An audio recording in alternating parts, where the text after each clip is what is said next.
Hey, what's up? It's cute What If this side. Today we will be seeing What If Hoki Rin survived training camp. Now before we move ahead with the fic, leave a like and subscribe to the channel for future what ifs like this. The UA dorms are huge. 4 stories in brick. They line the gated road in neat little cookie-cutter homes, each with a class name carved into the top. Sensei doesn't approve. I can tell from the way his nostrils flare and his eyes narrow. I suppose it makes sense. It seems almost illogical, especially with the way our class has been targeted to just label our classes on the front of the building. He doesn't say anything though, and after a few hours, we manage to unload all of the furniture and boxes. The inside is nice too.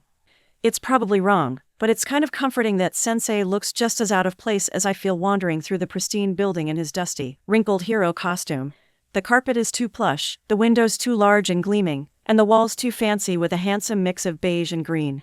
You can't turn a corner without some elaborate plant or shiny wall scone. It reminds me of the Takamiras. I feel like I'm at the Takamiras, with skin that feels too tight and emotions that feel too large stuffed beneath my skin, itching in places I can't scratch. It's a relief that Sensei's apartment is different. Simple and gray with dark wooden floors and simple wooden cabinets. It's nicer than his old apartment, but not extravagant like the lobby. It's even more of a relief to release Miska. The long kitten, thankful to finally be free, batters her head against my arms and legs continuously as soon as I open the cage door. I can't help but giggle at her antics, especially when she starts licking my arm and face. I think even Sensei appreciates it, dropping a few cat treats from one of his utility pockets as he passes by. Why do you have cat treats in your pockets? I ask, curious. Who keeps random cat treats in their hero outfit? In case I need them, he huffs, moving to the kitchen to begin organizing the pans under the sink. He doesn't look my way as he begins to unload one of the boxes stacked neatly in organized stacks. Not that it was particularly strong to be neat when we only had 1 skillet and 2 pots. I wonder if he's ever cooked anything besides rice, chicken, and bland vegetables. Somehow, I doubt it. What else do you have in there? I prod, feeling more myself as I slide my fingers through Miska's fur. It's so soft and I can't help but smile when her purr turns into a loud rumble. Whatever else I need, he answers blandly as he moves to the next cabinet and begins unloading the strainer, a sheet pan, and the cupcake pan he'd probably never touch on his own. Like what? Snacks, I tease? Extra socks? Needle and thread? He snorts and shoots me a look. I try to smile innocently even as his lip twitches in amusement. Try caltrops, a lighter, and some minor explosives, he says, pushing back his loose hair. Have you finished hanging up your clothes? I pout. He raises an eyebrow, obviously reading my hesitation. I'd been avoiding my room since we finished. It smells funny. It smells new, he huffs, returning to his work. Go unpack your things. I'll put your bed up once you've hung all your clothes. I sigh and wrinkle my nose even as Miska clambers for more attention. Do we need to talk about it? No, I whine, rolling my eyes. We don't always have to talk about everything. He doesn't even bother to turn at that, switching boxes to the 4 stack of identical, white plates that match the identical white bowls that he uses for coffee. Reluctantly, I stand and return to my room. After dinner, when all of the new apartment is finally put away and the newness of it all feels slightly less jarring, I curl up beside Sensei on the couch and pet Miska on my sin. Between the heavy vibrations of her purrs and the comforting scent of Sensei's detergent, I can almost pretend we never moved at all. Especially when I close my eyes and the warmth of our meal settles in my stomach. He seasoned the food for you again. And this time, it wasn't because I was sick. Thank you for dinner, I say, not looking up. There's a pause where I wonder if he's not going to respond when his hand settles on my forehead.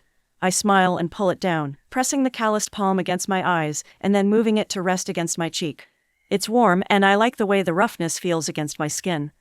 You don't have to thank me for feeding you, Sensei huffs, sounding distracted. A page flips and I blink my eyes open to see him staring thoughtfully at some writing I can't quite read. I love you. A quiet glow warms my skin. He does look over then, raising an eyebrow at the slight shine. When will the others get here? I ask, blushing slightly and turning away. He steals his hand back when I press a small kiss against his knuckles, and I can't help but giggle when it winds up slipping through my hair instead. They'll move in on Wednesday. Classes won't start until later, but we'll have a few supplementary lessons before then. Considering it's only Sunday, that feels like forever away. Oh. Sensei sighs and turns the page, removing his hand to make it easier to flip. He shifts a moment later, and I glance up to see him highlighting something on the page. I have a meeting tomorrow afternoon at 3. It shouldn't last more than 2 hours. I expect you to keep your phone on and charged. After the others move in, you can move around more freely, but until then, I'd prefer if you stayed in the dorms. We may also have a guest for dinner. I blink in surprise. A guest? I ask, eyebrows furrowing. Like Yamade-sensei? I believe you stuck him in the family category, Sensei chides dryly. He's been revoked of all guest privileges, that's why he avoided coming by on moving day. I blink at that before running through the rather short list of people Sensei might bring home. Who then? Aunt Ninuri. I scowl at the thought of the giant blonde hero we'd spent the last week with. If it's Toshinura-san then? I cut off when Sensei taps my forehead slightly stronger than necessary in reprimand. Don't be rude. If I invite All Might here, you'll be polite or you'll be grounded. No matter how you feel about him, he's an adult and you will respect that. I glare. Is it All Might? I sneer. No, he responds shortly, returning to his papers. I cross my arms and settle in the uncomfortable silence, scenarios of what-ifs running through my head. I fantasize silently about what I might do if he did bring him here. I'd probably glare and maybe refuse to speak. Sensei turns the page and ignores me, the papers crinkling as he reads. I abandon the dark thoughts and feel them instead turn to his face, remembering the younger picture in my photo album. He was kind of cute as a kid, with long scraggly hair and a strangely baby-smooth face. How come you never shave? I ask curiously, staring at the dark hairs thoughtfully. Is it too much trouble, or do you like looking scruffy? The way his eyes slide towards me tell me he didn't find that question as amusing as I did. I giggle and make a face, wondering what I should ask next. Why are all your clothes black? Have you ever thought about getting a haircut? Have you ever had a girlfriend? A boyfriend? I sigh dramatically when he ignores them all, wondering if it wouldn't be better to just go get ready for bed when a different question filters through my head. Surrounded by his comforting scent, I don't even hesitate to ask. Hey, Sensei, what are your parents like? Strict, he answers, not bothering to glance my way. He turns the page and I blink, surprised he answered. They're also both dead. They passed away when I was 20. I frown, looking down at Miska as concern blossoms in my ch. His parents died. Shame scratches at my ch and I grimace. I probably shouldn't have asked that so callously. I'm sorry. Do you miss them? Not particularly, he says, and he shifts again as he highlights a particular section without looking up. We weren't particularly close, and while they cared, it was always in a distant way. I doubt they would have known what to do with you and all of your touchiness. Hisashi's parents would adore you though. He's mentioned taking you out to meet them for the winter holidays. I smile at the thought of Yamade-sensei. He said they went to the beach a lot. He hums, the sound noncommittal, and I wrinkle my nose at the underside of his chin. He could at least pretend to care. Sensei, can I see my brothers? That, at least, seems to get his attention. My guardian blinks several times before closing the folder and looking down at me. I frown at the sudden onset of his undivided attention, even as he slides the folder of papers onto the floor by his feet, leaning forward to the point his clothing rustles, and his shirt brushes against my head. I mean, please. I'm not saying no, but I want your reason why. I swallow and scratch at Miska's face. I just thought that maybe they might know. I don't know. Maybe they know why. Why Keikaido, why he would. I cut myself off and bite my lip, trying to ignore the intensity of Sensei's gaze. He sighs and rubs his neck, leaning back to look away. The pause between us lengthens, broken only by Miska's continuous purrs. They don't. I still. Then, when he doesn't go on, my eyebrows furrow. I sit up, Miska tumbling to my lap with a surprised noise. I ignore her, my attention locked entirely on him. What do you mean they don't? While you were in the hospital, I was at the police precinct. Both of your brothers were detained to answer questions.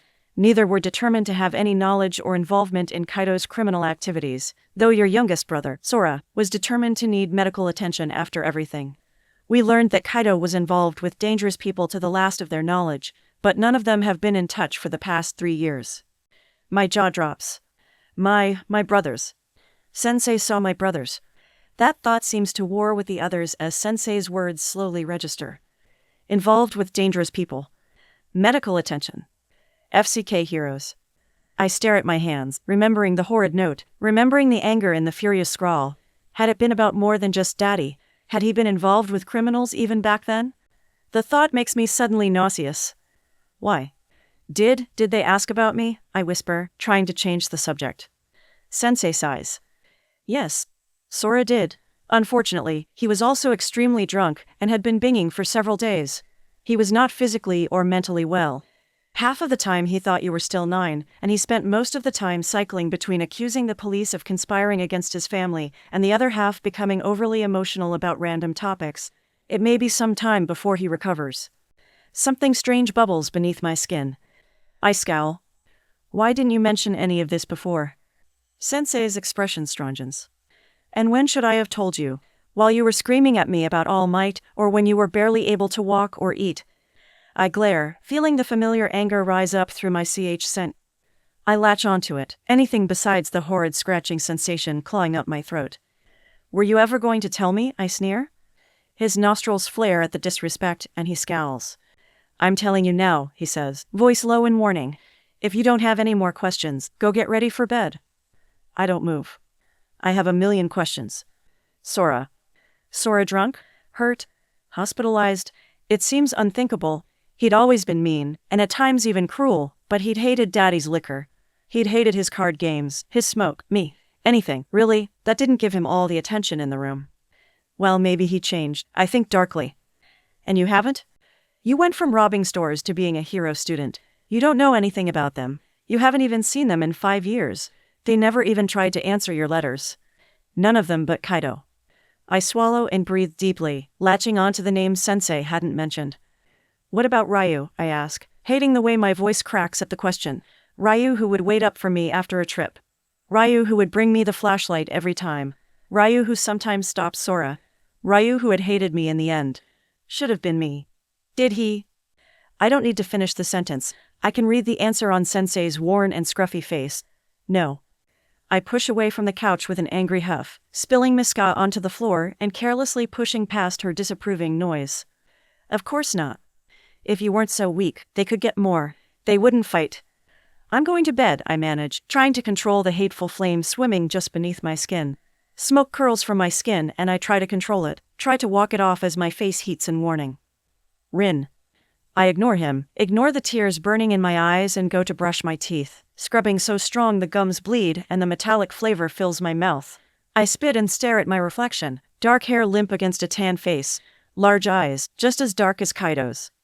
Kaido. Why?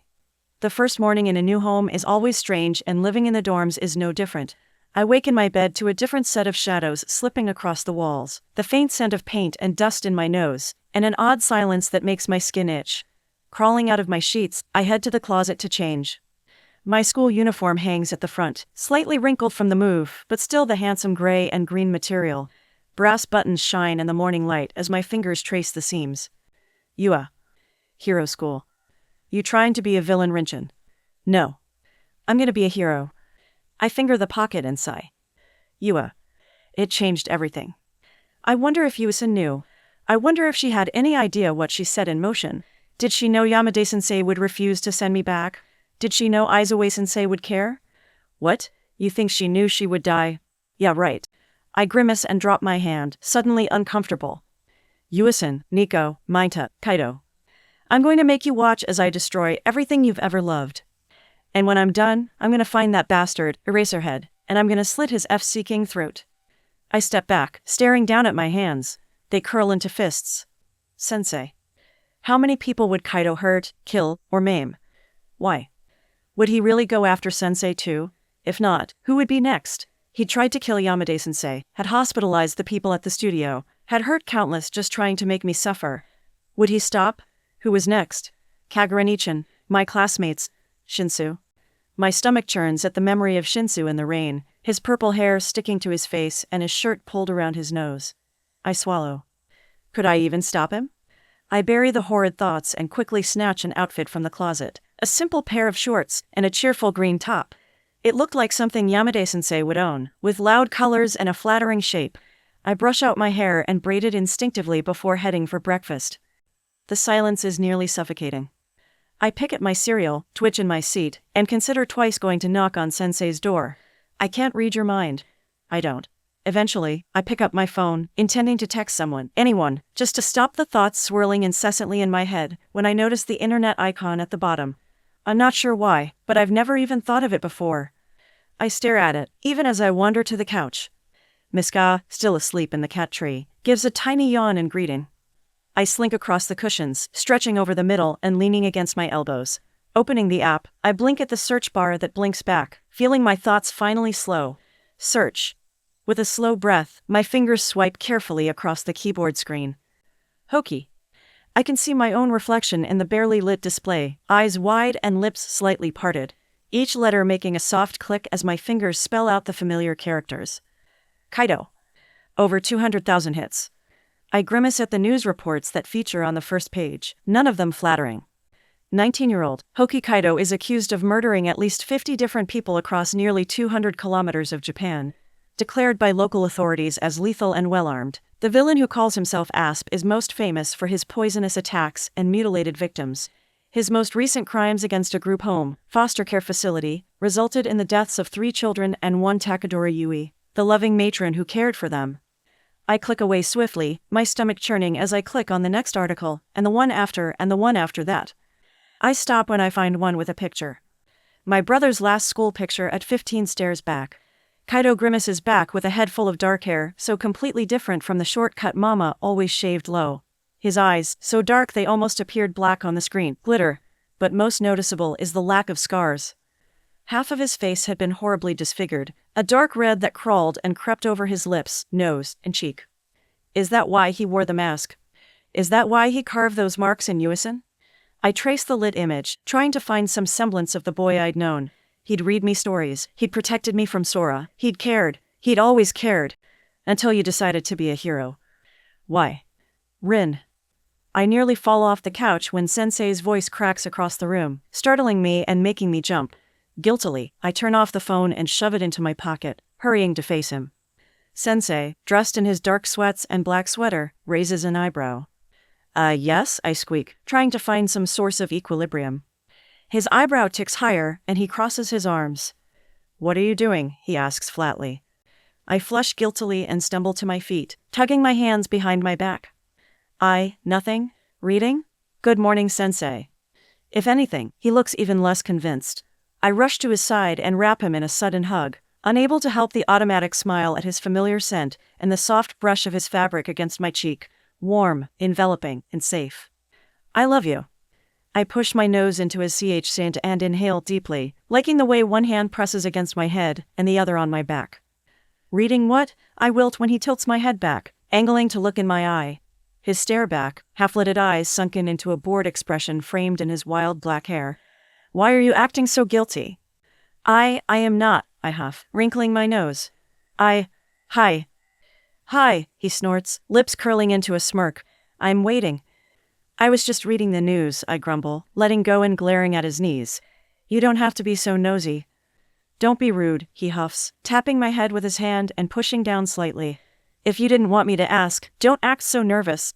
Have you already eaten? Yes, I grumble, crossing my arms. He passes me by with a quiet puff of amusement and pulls out his favorite coffee bowl, starting up the coffee pot and slowly beginning his morning ritual. I roll my eyes and follow, mine still half on the picture I saw. Hey, Sensei?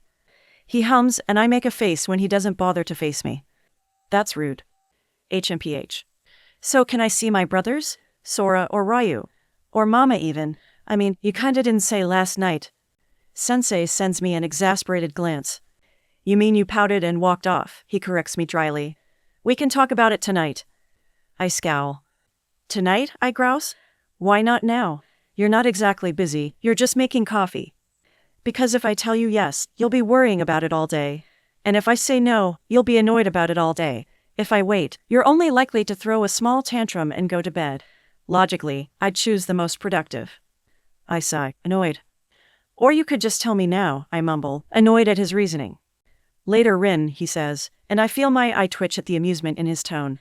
You have today and tomorrow until the students arrive. What do you plan on doing? I purse my lips and sigh. I don't know. I lean forward and stretch, arching my back as I try to think. But my mind keeps returning to Kaido, to Mainta's lost expression, to Nico's scarred face. Promise me you'll get stronger. Promise me. Can we train today? Or can I train? I ask, lowering my arms. Sensei blinks, but then his lip curls upward at the corner. I curl my fist at my side. I want to get stronger. Sensei nods, pouring the coffee in his bowl. Very well. Between breakfast, training, and lunch, the morning slips away quickly, almost too quickly if I'm being honest. Showered and curled comfortably on the couch beside Sensei, I can't help but wish the lazy afternoon haze could last forever. Sensei, I mumble, stretching indolently so that my fist grazes his Saint and my feet rub against Miska's fur. Sensei hums, another packet in hand and highlighter tucked behind his ear. He doesn't bother glancing my way, eyes scanning the 4th or 5th document in preparation for whatever meeting they're having later. You're the best. The best what? He asks blandly, and it takes me a moment too long to realize he's joking. I pout, blowing out my cheeks. Really? I'm inclined to believe it's the best pillow with the way you've made yourself comfortable, kid. I giggle, my skin brightening with the small smile that twitches at his lips. The best guardian, I huff, crossing my arms and feeling my skin brighten further when he pauses and blinks. Besides, I continue, wrinkling my nose, you can't be the best pillow, you always move, but I bet Todoroki-kun is awesome at it, especially since he can turn hot and cold. Do you think he'd let me use him? Unless there has been a significant change in your relationship with Todoroki, no. And do not continue that thought, Sensei interrupts, immediately scowling. I giggle, and he reaches over, flicking my nose. Then, catching the hand as he does, I pull it forcefully down, kissing it lightly. Stop that. I grin, utterly satisfied when he shakes me off and steals it back. He returns to the packet scowling, flipping the page immediately. But I want kisses, I whine, not really caring but wondering what he'll let me do all the same. I smile even broader when he glowers moodily at his paperwork, surprised he hasn't left. Sensei. Deciding to be daring, I clamber onto my knees. He sighs irritably, eyes cutting towards me when I reach out to wrap my arms around his neck. What are you up to? He grunts, setting aside the papers to give me his attention. Is this you telling me you need affection? No. When he raises his eyebrow, I wrinkle my nose in protest. It isn't, I declare, pursing my lips. And then, with a mischievous grin, I lean in close, so close my nose SCS against the sharp prickles of his cheeks. I want to give you affection. Yamada-sensei said I ought to. Like this. Sensei actually growls when I lean forward and peck his cheek, his facial hair scratching into my lips. He squirms sideways and I tighten my hold, well aware that he could easily break out if he really wanted to. Sensei was by far the strongest person ever. Rin. I get 2 more loud squelching kisses before he has enough and removes me back to my spot. He'd probably stick me at the end if Miska wasn't there. I grin cheekily at his half-hearted scowl and laugh when he reluctantly takes back his spot. Flopping sideways, I give up on the kisses, not wanting to lose my leg pillow, and instead sprawl out across him. He sighs sullenly. Whether from relief or annoyance, I don't know. I don't really care, especially when his fingers begin running through my hair. Sensei, I tease. You're being touchy. You're sprawled across my lap, he complains, fingers still moving. I think you're mistaken on who is doing the actual touching. Only 'cause you let me, I giggle, flushing as my glow flickers on and off. It's stronger to keep it dim around him. I wonder if my parents would be mad at me. The fingers pause and I twitch at the loss, before realizing what I said. I shouldn't have said that. Especially when his smile disappears. Do you think they would? He asks, voice low and even. The fingers resume their S and I turn my head, eyes shutting as I breathe deeply the comforting scent. Oh, well I don't know, I ramble, not at all eager to explore this topic. Then why did you ask? Probably. Never mind. I crack open my eyes and blink up at the dark-haired man that never left. Sensei, I love you. Thank you. He opens his mouth, likely to pry the conversation back into the open, when a knock resounds on the door. Sharp, bright, and far too many times to be appropriate. I jump in surprise, a strange wiggly sensation in my CHC. Yamada-sensei. Horrendous timing as usual, Sensei scowls, rolling his eyes. Rin. With the moment lost, I avoid his gaze entirely, already rolling off his lap and climbing to my feet. He lets me, expression more frustrated than annoyed. We have guests, I laugh forcefully, rubbing my head. The door. I dart out of his reach and all but run to the entryway. I snap open the lock and nearly slam the door wide. Yamada-sensei is on the other side, decked in his hero costume, and with his hair spiked immaculately above his head. But so is midnight, dark hair spilling behind her and bright blue eyes winking out from her oversized glasses. Rinchin. Ow, Aunt Nimiri. I barely have time to suck in a breath before the clingy woman is upon me, arms capturing me in a vice-like grip and lips stamping across my skin. HHA. She squeals, almost as if coming up for breath, and then descends on me again, her high-pitched laugh ridiculous and girly as she showers me in kisses. Aunt Sensei, Sensei help. No. I manage to wiggle halfway out of her grasp and glare at my guardian, instantly demoting him to worst. He grins stupidly back from the couch. I growl. The absolute worst. Oi, woman. Oh, don't even. You get to see her all the time, Aunt Nimiri manages to say, somehow manipulating her arms so my face is forced into her saint. I squawk indignantly, but she only laughs, her grip like cushioned steel. Rinchin, I've missed you, and I haven't seen you since the hospital. I've been worried, but oh, you look so lively. She's lively because you're smothering her, Yamada-sensei snorts before calloused hands pull me away. I splutter as warm leather replaces midnight stretchy, knit fabric, and expensive cologne replaces too sweet vanilla. Hey there, glowworm. I flush and wrap my arms around him, sinking bonelessly into his scent, the glow that had been flickering in and out of my control all afternoon, exploding across my skin. Wings sprout from my back in a shower of sparkling feathers, one smacking Yamada-sensei in the face. Sensei, what are you doing here? He squawks, his face full of glowing appendages. Sorry. Rin. I laugh and pull myself free, backing away to flutter freely in the hall, dancing on my toes and tugging at my fingers. What are you guys doing here? I repeat, moving out of the way as they remove their shoes and step inside. Are you our guests? Oh no, sweetheart. We have a meeting this afternoon, Aunt Nimiri says even as she shoves Yamada-sensei forward, sashaying with a rather exaggerated sway of her hips. We figured we'd stop by a little early, especially since you guys are now so close. How are you, dear? Fine, I mumble, giving her a strange look. That's how you're supposed to answer that one, right? Oh, that's good, but it's okay to be honest if you're not. I'm not asking to be sociable. You were in a pretty rough spot not that long ago, and it's all right if you're not. I give the woman a weird look and she just grins, not at all bothered as she pauses in the living room to glance around the apartment. Shouta, seriously, are you ever gonna hang up pictures or anything? No. TCH, don't hold your breath, laughs Yamada-sensei glancing towards the kitchen. I'm just impressed he's eating and sleeping regularly. Shut up. I giggle in quiet amazement as they tease Sensei. Aunt Nimiri I expect it from, but Yamada-sensei.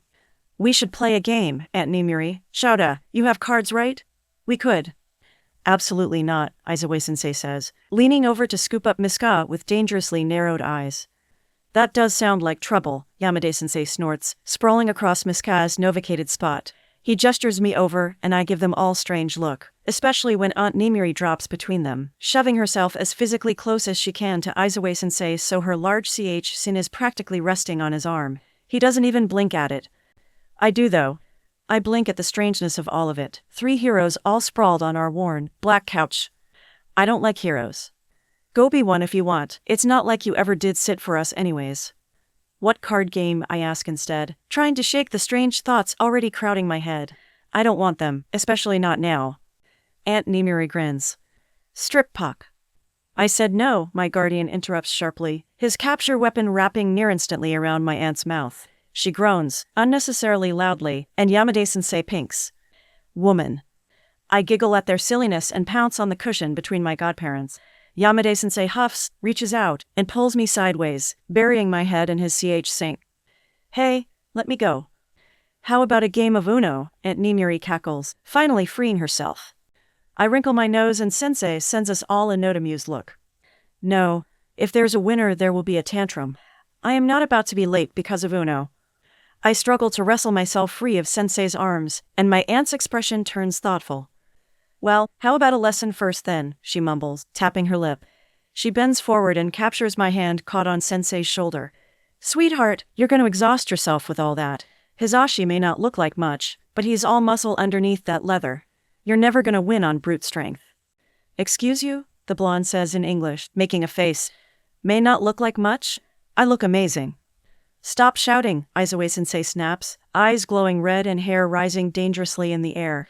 You are all too noisy. Use your knuckles, Aunt Nimiri continues, completely ignoring the other two with what seems a practiced effort. I blink at the chaos and she curls my fingers for me, pulling the third knuckle out so it extends a little further than the others. The thing to remember is, you want strong on soft.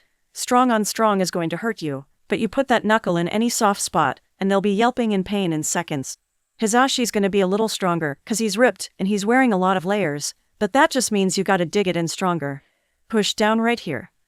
She doesn't even hesitate to reach out and push her own knuckle into Sensei's CH right above his armpit. He squawks and lets go immediately, teeth snapping shut with a click. I jump in surprise and do it too. Oh, he grunts, pushing away my hand and releasing me completely. Yo, I ain't no trained dummy, go on with that. That that hurts. I smile and lean forward, brushing my lips across his smooth cheek. Sorry, Sensei. Oh, speaking of Sensei, Aunt Nimiri interjects, stealing back my attention and taking on another one of her poses. Rinchin, how do you feel about Uncle? Aizawa-sensei huffs petulantly and stands. If you start something, he says warningly, I will leave you here to clean up your mess. I'm not starting something, Midnight huffs, expression taking on mock hurt. You're always starting something, Yamada-sensei sneers with a smirk. That's why you get excluded. I frown. Start what? I ask, curious in spite of myself. Aizawa-sensei spares me a sour look before disappearing into his room, and Aunt Nimiri pats my head. Nothing, dear. So what's the conclusion? Are we gonna play a game or what? You pick and we can play a few rounds before we head out. We do play Uno. But what should have been a few rounds ends up as one awfully long game where I learn Yamada-sensei is even better at cards than Aizawa-sensei, and that Aunt Nimiri is an absolute cheat. Except, instead of cheating to win, she just does it to make everyone else lose. She's so weird. Especially when she starts pulling cards out of literally nowhere. But it's Aizawa-sensei, actually, that ends the game. He paces the entire visit, crossing from one side of the apartment to the other, still reading those strange packets and grumbling at the papers, until exactly 3:15, when he just stops. Rin, put the cards away. We need to go over rules before I leave. It's so abrupt I can only blink stupidly in surprise. Aunt Nimiri, slouching lazily on the floor, doesn't even hesitate. Oh, that time already? She reaches forward and plucks away my cards, pulls about 3 from her CH, and passes them to a rather sour-looking present Mike. He takes them reluctantly. They're warm, he grumbles, making a crazy face. That's gross. Rin, couch. I try to ignore the interplay between my arguing godparents and clamber onto the cushions. I glance down at my own CH curiously. Compared to the heroine, my CH is as flat as a boy's. Is that normal? Sensei, I don't think they'd fit in my bra. Aunt Nimiri giggles and Aizawa-sensei looks physically pained. This is exactly why you don't visit, Yamada-sensei whispers snidely. Flicking her hair over her shoulder, Midnight laughs. PSH, this is exactly why I need to visit. Imagine her saying that to one of her classmates instead of us. Sensei sighs in exasperation. Rin, we will discuss it later. Do you remember the expectations for staying home? I grin and nod. Yes, don't leave the building, don't let Miska out of the apartment, answer the phone if you call or text, don't leave anything on the stove, not that I ever have. I mean really, that would smell awful, and it'd be a pain to clean. Oh, and I'm to text you if I get upset or scared or frustrated or sad or feel the icky muddy one. If there's an emergency, you're to call me immediately. Do not sit around and brood. You can entertain yourself with a book or your phone. If not, you have a notebook of math you can practice learning. I wrinkle my nose and he raises an eyebrow. I got it, I sigh noisily, crossing my arms. You know I'm not a little kid. I've stayed alone before. Sensei snorts and I scowl at him. Sensei. I'll be back in 3 hours. Try to stay out of trouble. Sensei. Yes, sir, would be a better answer, he glowers, leaning forward to pull my head into his CH Saint. His fingers run through my hair, and I slump against him, closing my eyes. Yes, sir, I mumble into his hero outfit. Sensei doesn't move for a moment, and I breathe deeply, comforted by his steady presence. And then, as abruptly as he stopped us, he pulls away and pats my head. Be good. He steps away towards the door and my godmother swoops in for her goodbyes. And by swoop, I mean Aunt Nimiri literally swoops, gathering me up and peppering me with kisses. I flounder again and she laughs, amused when I try to dig a knuckle in the soft space above her armpit. Good try, love, but you'll need to be way stronger and faster than that. Yamada-sensei gets the last goodbye, his expression softening as the other two strike up a conversation at the door. You good, kid? I blush at the sincerity, before quickly nodding and ducking my head shyly with a smile. He laughs, voice boisterous again, and draws me in for a hug. Good. Seriously, call if you need us. One of us will always come, no matter what.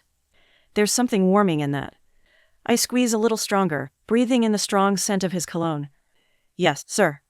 He leans forward, lips brushing my hair, and pulls away. All right, later, glowworm. I let go and watch as Aizawa-sensei casts me one last look before closing the door behind him. He locks the door with a jingle and a click. Like usual, Yamada-sensei's absence is felt the moment he leaves. What I don't expect is the strange hole from Aizawa-sensei's as well. Without his calming presence, I don't immediately know what to do. I try to pretend like he's in his room, but it doesn't quite work. The knowledge that he isn't feels like a physical weight, like a pressure in my CH that builds and what if he doesn't come back? That's stupid. He lives here. Of course, he'll come back. I twist at my fingers and try to pretend I don't care. Instead, I distract myself on the couch, sprawling out with my phone in hand and opening up my contacts. I text Shinsu first, sending him a hello almost automatically and waiting for a reply. I frown when nothing comes. Shinso-kun? I message Kirishima instead. Hi. How are you today? Rinshin. Hey, I'm so pumped for school. My mom and I are going out this afternoon to buy furniture for my dorm room. Are you excited to move in? I relax a little at his near-immediate response, flipping back to Shinsu to check again that he didn't send anything. He didn't. I guess. I pause and wonder what to add. When I can't think of anything, I just press send, shrugging it off and trying to ignore the tight feeling still knotting in my stomach. You're already there, aren't you? Comes his quick response. I flush guiltily. Yeah. Dude, that's gotta be so weird having sensei be your parent. I mean, it's super manly of him to adopt you when he didn't have to, but like, he was your teacher first, right? I smile and relax a little, hearing his voice in my head as I read the text. He was, but he's not my parent. He's my guardian, so it's not weird. Sensei is really nice. Oh, yeah, that's awesome. I bet you two get to train a lot too. I'm so jealous. I get Bakugo to train with me sometimes, but I couldn't imagine getting to work with sensei one and on every day. It's no wonder you kick ass. I flush and scratch my cheek, embarrassed and amused by the praise. I guess. I message him giggling slightly. Not that sensei did that much training with me. He hadn't even really worked with me at all on my quirk until after the whole beach fiasco. He makes me do math worksheets most of the time. Math, Kirishima writes, along with a crying emoji. I'm really bad at it. I type out rolling my eyes. I blink when a meme appears a few moments later, a guy in casual clothes with his mouth dropping comedically wide. I snort, letting our conversation continue for a few more minutes before sighing broadly. It's probably not right, but I just stop replying, not really sure how else to end it. Kirishima doesn't seem to mind, another meme appearing on my screen of a ridiculously muscled man saluting a goodbye. I hope he doesn't think that's him. With Kirishima, it's always kind of strong to tell. I huff and cross my arms, flicking back over to Shinsu's message. Still no reply. I stare at it worriedly. Are you okay? I type out. I close my eyes and breathe when he still doesn't type back, uncomfortable with the thoughts slowly crowding to the surface. Is he okay? Could something have happened? Should I call? Not wanting to interrupt him if he's busy. Busy doing what? I have no idea. I climb to my feet, dislocating Niska from my back with a muffled groan. I wander the apartment, pacing in my room, giving up, returning to the living room, and then moving to the kitchen.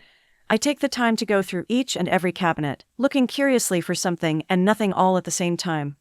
If sensei were here, he'd have a fit. Go entertain yourself. Quietly. I open the freezer and wrinkle my nose, glowering at all the stupid frozen vegetables filling the space.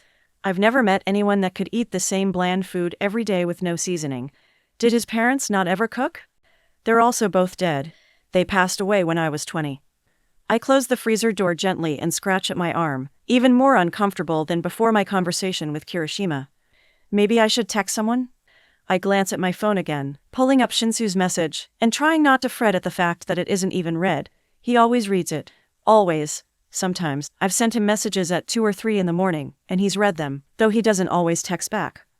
Why isn't he now? Is he okay? Could someone have captured him?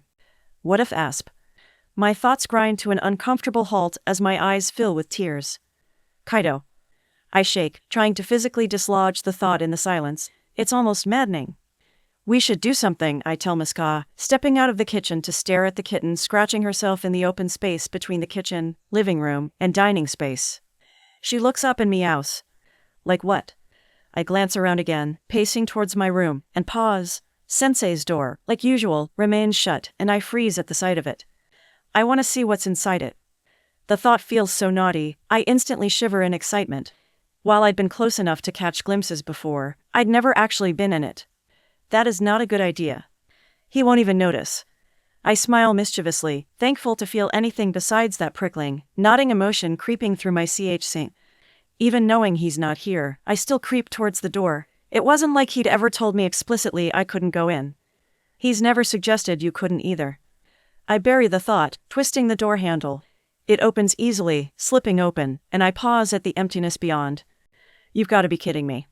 It looks like an empty room with the same wooden floors as the rest of the house, the same simple walls, and a large window with the dorm blinds already hanging from them. Except, unlike the rest of the apartment, his room looks stark in comparison. There's no dresser, no lamp, no anything really except a simple bed in the corner, an empty desk with nothing on it, and a closet that looks barely filled. I scowl and step further in, eyes narrowing at the blandness. This is ridiculous. It has even less than my room at the foster homes. It has less than we did at Mama's. Shadow can afford everything we've collected. His house is bare because he doesn't want stuff, not because he can't buy it. I palm my face and shake my head. He's so boring. His room looks like his vegetables. I turn, completely disappointed by the space before I notice a slight gleam in his partially opened closet. Curious, I step forward again, pushing the folding doors open. Built into the closet is a simple dresser, and on the smooth surface is a stack of manila folders, and the thing that caught my eye. A picture frame. I lean forward, unable to stop myself, and pick it up, surprised at the weight. It's heavier than I expected, with a simple silver frame and a wooden peg in the back to keep it upright. The thing is barely as long as my hand, but what surprises me isn't the strange fact that the only personalized thing he owns is hidden away in his closet. It's the picture inside. Because it's me. The day after the final exam, the picture Shinsu took on his phone when I showed him my glowing cat ears and did that silly pose. His phone could barely capture the glow, making look more like a haloed effect on my head. But why is it in his closet? Why is it in a frame? I set it down and glance over, curious to find anything else important. I do. A second capture weapon sits curled towards the back. I can't help myself. I reach out and touch it, fingers brushing across the smooth fabric strong enough to stop villains. It's thicker than I expect and heavier. I pull it closer and, acting on a whim, pick it up. I nearly drop it in surprise. Geez, sensei, I grouch, lugging it up to inspect. The thing weighs a ton. If I, maybe put it around my neck, it's only because trying to keep it anywhere else would be insane. I dash from sensei's room and grin at myself in the mirror, giggling when my skin lights up brightly and cat ears pop out from beneath my hair. You look ridiculous. I make a face, expression twisting to annoyance, and trying to make my eyes droop like sensei's. It doesn't quite work, especially when fireflies start flickering across my cheeks. Meow. I glance down at Miska and giggle. Not quite right, huh? Squinting at the mirror, I scratch at my chin before pausing. What if I drew a mustache and beard? No, I interrupt myself, crossing my arms. I won't have time to take it off. I check my reflection again, liking the way capture weapon bundles across my neck, the way it hides the scars that freckle that area, and this time I pause at my hair. What if? I pull the tie from the end of my braid and scatter the dark strands messily, musing it all until it cascades in waves, and pulling a few pieces fall between my eyes. Better, but... I purse my lips and breathe deeply. Sensei could make his float. I consider it before, hesitantly, dragging my shadows to the surface. They move sluggishly, almost as if confused, and twitch into thick black tentacles around my arms. It doesn't take much to have them move towards my neck instead. It takes a couple of tries, but on the 5th or 6th attempt, I scowl at the mirror and nearly grin when my hair floats up above me. I only just manage to snap a picture before the shadows completely disperse, drowned out by my joy, and... My phone rings loudly. I squeak in alarm, scrambling to the living room. Guardian crosses the main screen, a grumpy cat picture flashing with a green button at the bottom. Oh no. I hesitate, guilt and confusion stirring in my stomach. Before sensei's rule repeat in my head. Answer if I call or text. Oh no, oh no, oh no. Did he know? How could he? The baby monitor. I hadn't checked it before he left. Was it on? Was I caught? Probably not. It's fine, answer it. I hesitate again, and then remember that it won't keep ringing and hurriedly press the phone at the bottom and slide it across. Sucking in a breath, partially terrified I'm too late, I pause for a long moment. Rin. I let out another squeak. Get it together. Sensei. Oh, hi. What's, yes. There's a pause again, except this time on his side, and I wince. Crap. Act natural. Hi sensei. What are you doing? He asks, his voice dropping, and I can already imagine the scowl. I was just busy. Entertaining myself. Hi sensei, are you coming home now? Do I need to? He asks sourly. No, I whine. I'm fine, you can, do whatever. 'Cause you're an adult, and, yeah. She sounds super guilty, laughs Yamade-sensei's familiar voice in the background. Rin, my guardian repeats again, nearly growling. What have you done? Nothing. I was just bored. I'm being good, I promise. I pause and frown. Why are you calling? Are you okay? Is it Shinsu? Have you heard from him? Is he okay? He wasn't answering his phone when I texted him, and I did get kind of worried, but not enough to need you. I just entertain myself. You don't think it's... Asp? I break off and swallow. Kaido. He's fine. He's taking a test. Our meeting is supervisory, and the students aren't allowed their phones. Rin, I am trusting you to follow directions and make good decisions. If I find out you've broken any of the rules, you will be grounded. Do you understand? I twitch. Roman 2 haven't broken a rule. From the length of the pause, I can tell Sensei does not believe that. I sigh noisily. I haven't. I'm about to return. I will check on you again. I suggest whatever you've done, you go undo it. Yes, sir, I grumble moodily. He snorts and hangs up, and I glower at the phone before putting it down. I'm so grounded. Thumbing the smooth fabric of Sensei's capture weapon, I reluctantly pull it from my head, dropping it on the couch. 3 hours is a long time with no one but Miska and my thoughts. After returning Sensei's things, I sleep for a while, only to be woken by Sensei's second call. I think he felt bad for waking me, 'cause he doesn't call again. I sigh and text him a picture of Miska on the couch. We're all still alive. His response, while not immediate, comes several seconds later. I would prefer you be a little better than just alive. Part of me wants to ask him if that's why he keeps a picture of me in a frame, but I don't. Instead, I send a quick yes sir and stare up at the ceiling of our new home, mind wandering. Everyone's going to move in soon. Everyone but Minta. I wonder if anyone else knows. I wonder if Kaido knows. I wonder if he even cares about what he did. What happened to you? I whisper out loud, eyes filling with tears.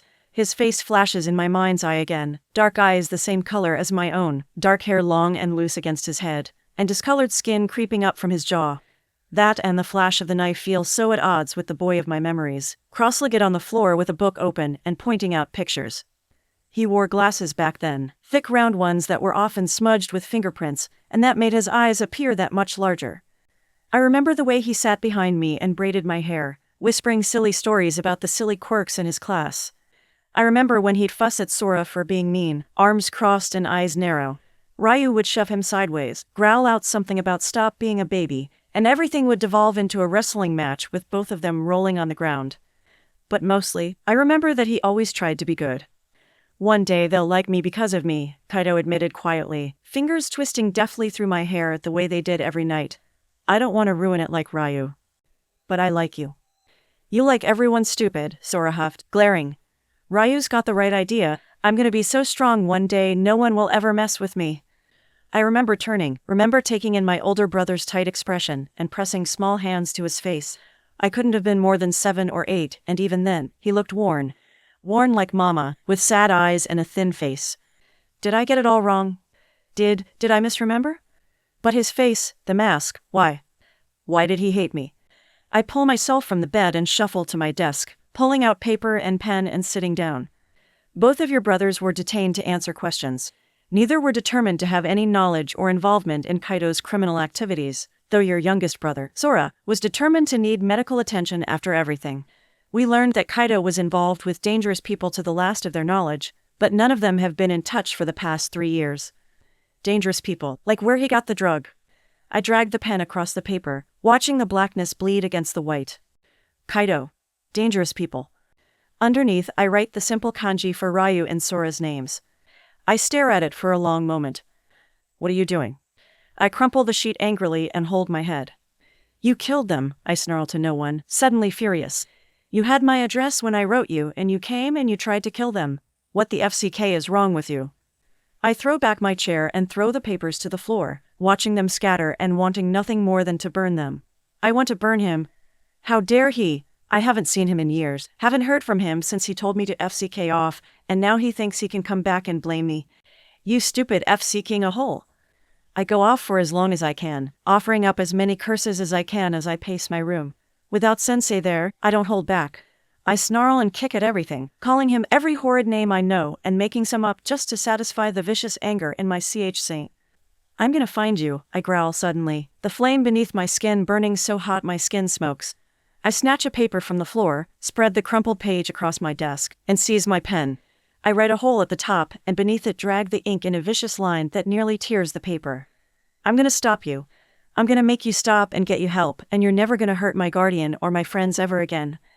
I jerk my pen down and start a list of questions. First, when did part of your stupid face get melted off? I ask as I write. No one answers, but it's fine. I make a tick mark underneath it and keep going. Who were the dangerous people you joined? Who gave you the liquid to take away quirks? Where did you get the poison candles? As I write, it's almost like a weight slips from my shoulders. The questions spill out faster and faster. How do you know the doctor from the beach? How were you able to fly? Who taught you how to fight like that? Why are you with the League of Villains? Why are you after me? How did I ruin your life? I pause at the last one and glare. I cross it out. Who broke your stupid brain? My list covers the front and back of the paper before it devolves into me just writing insults across it. I glare, look at my floor and the large amount of paper scattered across it, and then glare at that too. Sensei's gonna have a fit if he sees that. I sigh noisily and start picking them up, my mind still on my brother and his stupidity. Why did it have to be Kaido though? Ryu I could understand. Sora would even make sense, but Kaido? Why? It only takes a few minutes to clean the mess. I don't stand afterward, instead stretching out across the floor and staring up at the ceiling. The millions of little bumps that cover it blur as I do, tears seeping out the corner of my eyes. I wish I could ask. I wish Sensei were back. I want a hug. I pull the phone from my pocket and click on his contact, the grumpy cat that glowers back as his profile pic making me smile a little. I hit the message button and type out a short, I miss you. The little checkmark that says read appears near instantly. It takes a few minutes longer before he responds though. I'll be home in an hour. If you want, you can make dinner. Be sure to set out 3 plates. I still as I read the message and frown. The guest? I thought that was Aunt Nimiri and Yamade-sensei. Yes, sir, I type back, pulling myself to my feet. Sensei's extra capture weapon is still on the couch. I pull it on, breathing in the familiar smell of Sensei as I wrap it around my neck. Guess it's time to put you up, I sigh, patting the weighty fabric fondly. Pushing open Sensei's door, I rewind the capture weapon neatly and place it back on his built-in dresser. I glance again at the picture, pausing for a moment to stare, only for my eyes to follow to the stack of folders beside it. Curiously, I reach out. A stranger's face peers back, strangely mutated, with a rock-shaped head and overly large eyes. His skin, despite the deformity, is pasty pale, without any eyebrows or hair at all that I can see. Beneath it, the words Kuji Koda are written clearly. Quirk, and a voice. It takes a moment to realize what it is. Mintus potential replacements. I scowl and grab another, opening to a green-haired girl, and another, a boy with cheetah skin, another with a mutation quirk, a boy with all black eyes. I glare down at them all angrily, furious when I notice the highlighted material. This is what Sensei was working on. Replacements? I want to snarl. It hadn't even been a week. Reaching for the bottom of the stack, I grab for the last file, barely noticing its thickness as opposed to the others. Except it's not a potential replacement at all. I blink down at a list, handwritten and marked over in Sensei's quick scrawl. Update the quirk database. Locate the birth certificate. Interview potential therapists. Several are crossed, and even more are written in different colored inks, like he'd written it all out and had to update recently. I flip past it to the next page. My breath catches in my throat. Covered in a laminate seal is an adoption record. I recognize it instantly, Sensei's signature at the bottom along with mine and Yamade-sensei's. Revenant, I press my thumb across my name. He did all that for me? Kid, Shouta has done that and more for you. I stare. Then, with physical effort, turn the page. There's another laminated sheet behind it. This one I hadn't seen before. My name is featured across the top, Hoki Rin, with the name of my parents and what looks like a date of birth on the bottom. I turn the page again, eyes lingering on kanji I hadn't seen for years. Mama. Daddy. The next document, strangely, has Mama's name again. Except it doesn't make any sense. I snap the folder closed, shaking. Staring blankly at the pile of folders, I hurriedly stuff them away, unable to stop the chatter of my teeth or the horrid emotions rising in my throat. I shove them all back where I found them, knocking over Sensei's picture and roughly writing it back. Hoki Ishi. Mama. I slam the door as I leave. Pronounced dead February 23rd. Probable cause, heart attack. I don't know what to think of what I found in Sensei's closet. I don't think about it. With only an hour before Sensei arrives back, I put it completely out of my mind. I have dinner to cook and a floor to mop and sweep, and the dishes would need to be washed, and I head to the kitchen to cook. Sensei arrives back at nearly 5:15. I notice immediately the moment his keys click in the door, my emotions itching terribly under my skin as I finish rinsing the skillet and shut off the water. I don't even give him time to finish, crossing the space as fast as I humanly can and jerking the door open. He scowls, keys still caught in the lock and arms slightly outstretched. Alone. I don't hesitate, rushing forward and wrapping him in my arms. He huffs, but accepts it, one hand pressing against my hair and the other to my back. I suck in a steadying breath, comforted by the familiar scent. Rin. Where's the guest? I ask abruptly, pulling away to check behind him again. The empty dorm looks just the same with all of its fancy furniture and 2 nice walls. I put out 3 plates. Sensei, how come they're not here yet? Who are they? I'd been expecting Shinsu or one of the teachers. Aha, I am here. I squeak in surprise as Principal Nezu, of all people, appears on Sensei's shoulder with a shout, and was he hiding in Sensei's capture weapon? Seriously. Sensei sighs. Principal Nezu is our guest. Go wash up and we'll discuss it over dinner. My eye twitches. Okay, I hesitate still and Sensei raises an eyebrow. The principal drops from his shoulder, relaying using his capture weapon to land easily on his feet and straightening to about my hip. How did he even hide in that? Sensei clears his throat noticeably. I turn and go, shaking my head. It only takes a moment to wash up, and when I return, Sensei and Principal Nezu are both drying their hands. I furrow my eyebrows, taking my seat. Principal can't reach the sink. Did Sensei help him?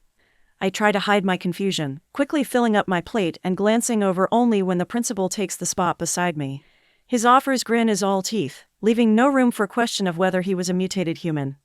I twitch. HHI? Good afternoon, young Rin. I see you've cooked up quite the meal. I'm impressed. Oh, THTH thanks. I glance towards Sensei, whose lip twitches, but he ignores us both with a quick itadakamasu. It's the most formal I've ever seen him. What is going on? Principal, and I repeat it, breaking apart the chopsticks. I jerk when the beer dog lets out an enthusiastic whine. Oh my, young Rin, this is quite flavorful. He must have eaten some of Sensei's vegetables. I flush, my skin flickering with light, and shyly rub at my neck. Oh, right, thank you, sir. Of course. Now, how was your day while we were in our meeting? I glance at Sensei again, but he's no help at all. He just keeps eating, clearly content to stay entirely out of this discussion. How annoying. Gee good? The principal, unlike my guardian, seems to have no interest in eating in silence. He fills the dinner with what feels like endless chatter, switching from subject to subject with little hesitation. He lectures on the more recent quirk finding relevant in the hero system, offers insights into the different academic halls he's visited last month, and converses excitedly on the diverse activities soon to be available in the dorms. While interesting at first, it quickly becomes background noise when he doesn't slow down, doesn't take a breath, and certainly doesn't modulate his tone. I feel my attention wander. Particularly to the little pink scar stretching across his eye. Like mine on my arms. I wonder if it bled when they cut him. I wonder if he has any brothers. So I'm completely unprepared when he changes subjects. Tell me, young Rin, are you still interested in being a hero? I nearly choke on my water, half wondering if he'd waited for me to finish my food before he brought it up. I glanced towards Sensei again, but like most of the dinner, he's still not paying attention. Was this his guest or mine? I drummed my fingers across my knees, uncomfortable. Yeah, yes, sir. Oh? The principal doesn't look surprised, but it's kind of strong to tell with all of the fur.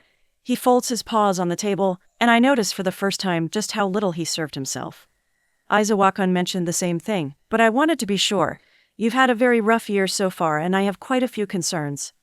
CC concerns, I repeat, suddenly less sure about the beer dog's presence. At the principal's solemn nod, any remnants of my glow flicker and fade. Unfortunately, yes. It leads me to one of the several reasons for my visit.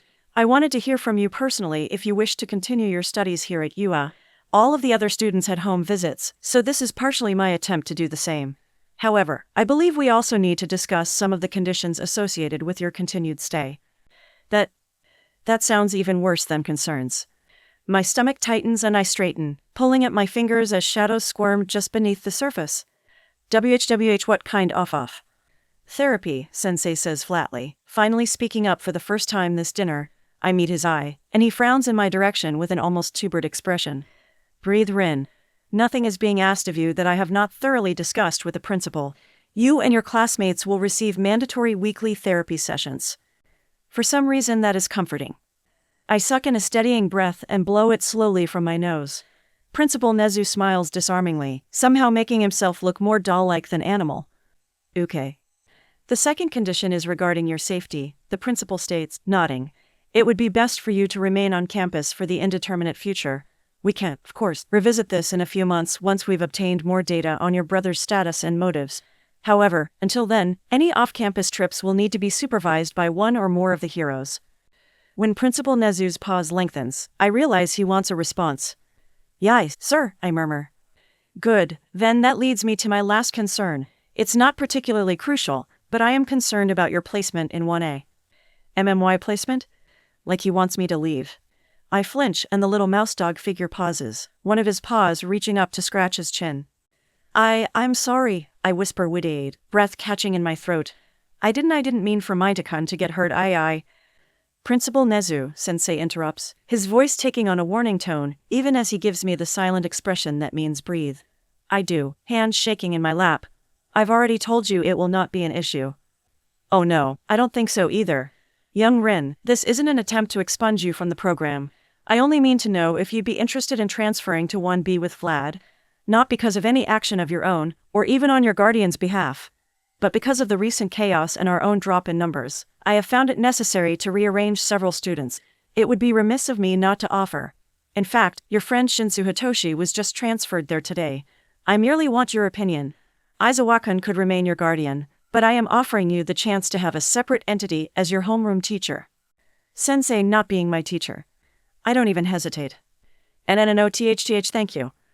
I don't relax even when the principal nods encouragingly. He seems to realize this as well, smiling as he removes himself from the table. Very well then, thank you again, young Rin. The meal was quite delicious, but it would seem that I've concluded my business here. Aizawa-kun, I will inform the Children's Housing Agency that I completed my observation. You should have the finalized papers by the beginning of next week. Sensei stands and bows, expression still locked in that weird bored face. Thank you, sir. I hurry to do the same. THTH, thank you. Observation. Was this a test? The mouse bear grins, his expression flickering again, and he gives a shallow bow of his own. Of course. I clear away the dishes while Sensei escorts Principal Nezu somewhere, feeling as if electricity were running beneath my skin. I nearly buzz with it, scrubbing a little too strong on dishes for what seems forever. I nearly jump when he finally returns. SS Sensei, what just happened? Sensei ignores me, kicking off his boots in the doorway and crossing the living room. He crashes on the couch instead, and I pause to blink at what sounds like a relieved sigh. Was he nervous? I shut off the water, leaving the dishes stacked in the sink, and dry my hands on my shorts as I make my way more slowly towards him. He doesn't look up, his head buried in one arm and the other hanging half off the couch. Miska, watching him just as curiously, creeps closer as well, eyes on the end of his capture weapon dangling by his hand. Sensei? When he groans, I can't help but frown. Sensei, what's wrong? Are you hurt? Do you need anything? I can get an ice pack or the bandages. Do you need the first aid kit? Or your eye drops? I can get your eye drops. I'm fine, he grunts, voice muffled by the couch. I wait, still pulling at my fingers, and lean forward to press my face into his back. He doesn't move when my arms wrap around his waist. Sensei, I don't want to leave. He breathes so deeply I can feel the breath rattle in his scent. He turns then, twisting beneath me until he's sideways with his back against the couch. He tugs me in, and I scramble onto the couch to fall in his arms. The soft fabric of his uniform slides across the strong planes of his scent, tangling my arms against him, and he holds me there, one hand against my back and the other in my hair. I nearly sigh in relief, the scent of detergent in every breath, the warmth of his presence so close. Sensei. You did well, he says, voice thick in a way that makes me pause. Sensei, I venture, suddenly unsure. Is everything okay? Yes, Rin, he huffs, clearing his throat, and I relax at the sheer normalcy of it. Why was Principal Nezu here? And what did he mean by observation? What was he talking about with Shinsu? Shinsu's in the hero course. The fingers in my hair don't pause, and I lean into the touch. He sighs tiredly, breath ghosting across my hair. The meeting today was a smaller version of the entrance exam. We had 3 positions open. Shinsu is not aware that he received the spot, so I expect you to keep that to yourself. We will tell him tomorrow in person. I frown. 3 positions. It reminds me of the files in Sensei's closet. The files are the last thing I want to think about. The Minto spot? His was one of them, Sensei says, voice weary. I don't know how to respond, so I don't, closing my eyes and soaking in Sensei's physical presence. I don't know why, but like this, it's almost like I can push out all the whispers and thoughts that plagued me while he was gone. Near him, I feel safe. What about the observation? Sensei sighs again, patting the back of my head softly. When did you get so curious, he grumbles. You were much easier to manage when all you did all day was cry and sleep. Sensei. It has to do with your adoption paperwork, Sensei huffs, letting go when I pull away and sit up. With the way his hair falls, I still can't see his face, but he doesn't stop me when I reach out and push it back. He looks funny with his forehead exposed, almost like he does with his quirk active, but less threatening. It was the final step for getting the papers confirmed. I stare at his face and frown. He looks exhausted, dark shadows under his eyes, stress lines on his forehead, and dry, cracked lips. I thought you said the paperwork was already signed. It is, he says blandly. The observation was a formality. There was no point in you getting all worked up over it, and you did well. I pout. You lied. I did not. It is signed in ink. You're not going anywhere. It was a logical deception. That's a nice way of putting you lied. If you want to talk so much, we can discuss what you've been doing all day, or what you were doing the first time I called. I flush hotly and burrow back into his saint. I didn't do anything. That I very much doubt, especially with how guilty you're acting. If you broke something, I suggest you admit to it now. I scowl. I didn't break anything. I glare at his saint and push myself off the couch. I didn't. He meets my eye, lips lost beneath the layers of his weapon, expression bored. If I found out you've lied, you'll be writing me an essay on honesty. You didn't do anything at all while I was gone. I twitch and scowl, turning away and crossing my arms. I didn't do anything really bad, I clarify immediately, and he raises an eyebrow, sitting up and leaning on his arms against his legs. And what did you do? He asks dryly. I mumble and toe the floor, looking anywhere but at him. Rin. I went into your room. When he doesn't say anything at all, I cringe and look over, my dark hair spilling into my vision. I stare past the dark curtain of it. He doesn't look mad, per se. He gazes back flatly, looking like he'd like nothing more than to just go crawl into bed. I flinch and pull at my fingers. And what did you do in my room? Sensei asks dryly, not moving. Read your files. Found your secrets. There was no way I was saying either of those. I nothing really. I'm sorry. He sighs and pushes himself up to stand, one hand moving through his hair to rest against his neck. He walks by, his other arm reaching out, and I flinch again, ready for the anger and shouts. He just pats my head and sighs. Ask next time. I blink as he stuffs the hands in his pockets and slumps forward. Then he walks away. That night, snuggled in my sheets, Sensei frowns as he passes my desk, taking in the crinkled pages covered in sprawling writing and trash bin full of wadded-up paper. "Do I want to know?" he asks, raising an eyebrow. "No," I grumble, even as my mind returns to the words scrawled angrily across it. "Who were the dangerous people you joined? Why are you after me?" A new one swirls tonight, though. "Mama." I try not to entertain it, shoving it away. Instead, I focus on the paper in his hand, still crumpled and covered in angry scribbles. "I'm gonna stop him," I admit, lol. I can feel his gaze, but I pointedly don't look, almost afraid of what I'll find there. Disappointment? Anger? Sadness? I'm gonna get stronger, and he'll never hurt anyone again. Not like he did Maita or Yuisen or you. I won't let him hurt you. I don't say it, but the way Sensei Sai tells me he might understand anyway. He scratches his neck, and, when I do finally look up, casts me an annoyed scowl. "Your brother isn't worth that much attention," Sensei says, stepping away from my desk and taking a spot on the side of the bed. He leans sideways, eyes drifting towards the photos on the wall. Towards the picture of Yamade-sensei grinning behind me at the park and Aizawa-sensei kneeling down at the baby shower. "You have people that care about you, Rin. Don't get lost on the ones that didn't." I smile. It's watery. "Like you." "On occasion," he huffs, leaning forward and pressing his lips against my head. I can feel the heat of his breath even as he pulls away. "Think about something else, something happy." I pout. He grins, that stupid one with all teeth. "Stop that," I grumble, sinking into the mattress and pulling the sheets to my nose. He does, though a smaller smile lingers on his face. "Good night, Rin." "Night," I mumble back, smiling beneath the blanket when he stands and turns off the light. Fingering the flashlight, I don't turn it on. The prospect of training the next day is somehow both nerve-wracking and impossibly exciting. I stretch in the clearing as Sensei sets aside a blanket, our last training session for the summer.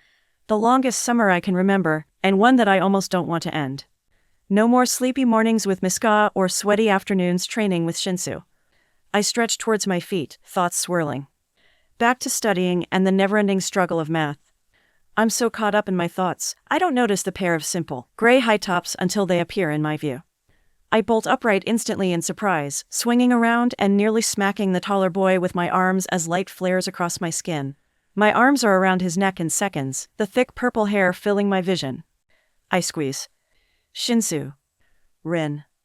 I pull back at his rather dull reply, nearly choking when an extra glowing appendage appears over his shoulder to pat my cheek. My glow must be making extra limbs.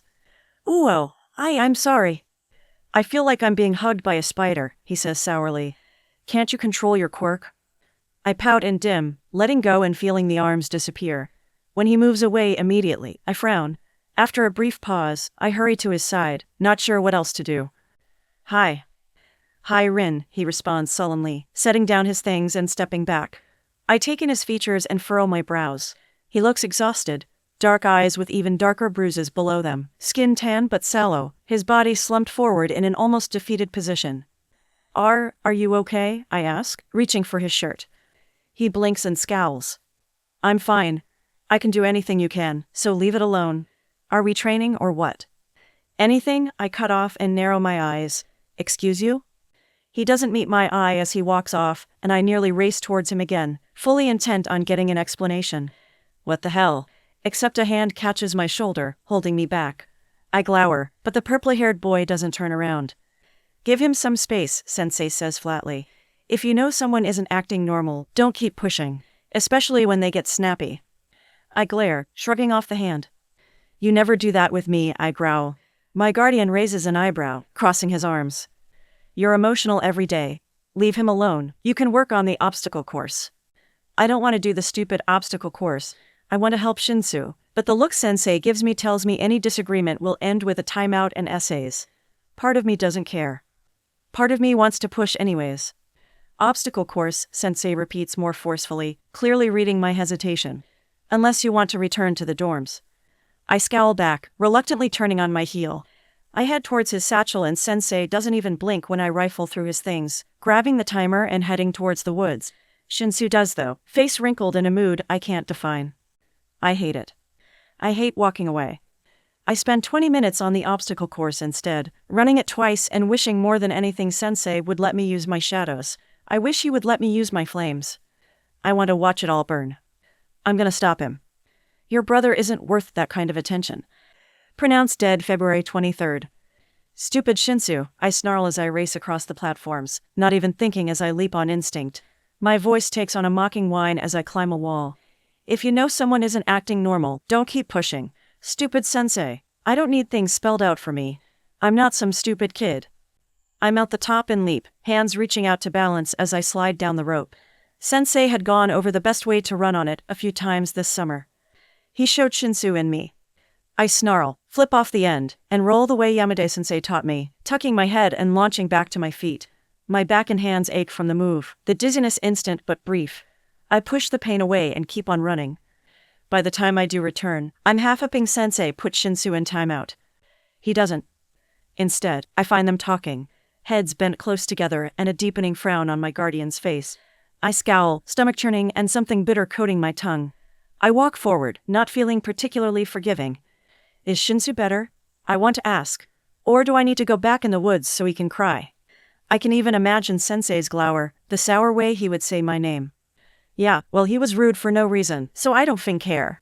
How am I supposed to compete against all these quirks? Shinsu snaps instead, breaking me from my thoughts and making me pause. Rin can level forests. All I can do is dodge. Why would anyone want that as a hero? Maybe they were all right. Maybe I am only fit to be a villain. Are you stupid? I snap, unable to contain myself. Shinsu flinches and spins, clearly caught off guard. Sensei, behind him, makes a face. Great job. You're definitely going to be friend of the year at this rate. Maybe you'll even get a special award. Nominated for most likely to get everyone around you killed goes to. Rin, Sensei snaps. Sorry for interrupting, I sneer. Disgusted, I toss the timer still in my hand aside and cross my arms. You're in a mood because of quirks? That's the dumbest thing I've ever heard. Shinsu bristles, eyes narrowing and teeth grinding closed. You're in the hero program. What would you? FCKU, I growl. He flinches, but I ignore it, too angry to care. Sensei steps forward, but I dodge to the side. You saved me, you bastard. You saved everyone in that house. You called, he snarls. And all I did was get Sensei. You idiot, you stopped his stupid plan. You hid the candles, you broke the window, and you saved all of them. What is wrong with you? I don't even know why you're complaining. You got the spot anyways, MMPHH. Sensei's binding cloth slaps across my mouth, and CH seen a moment too late. Shinsu pales, looking like a strong wind might knock him over. It makes me want to kick him. Sensei drags me backward instead, eyes narrowed and nostrils flaring.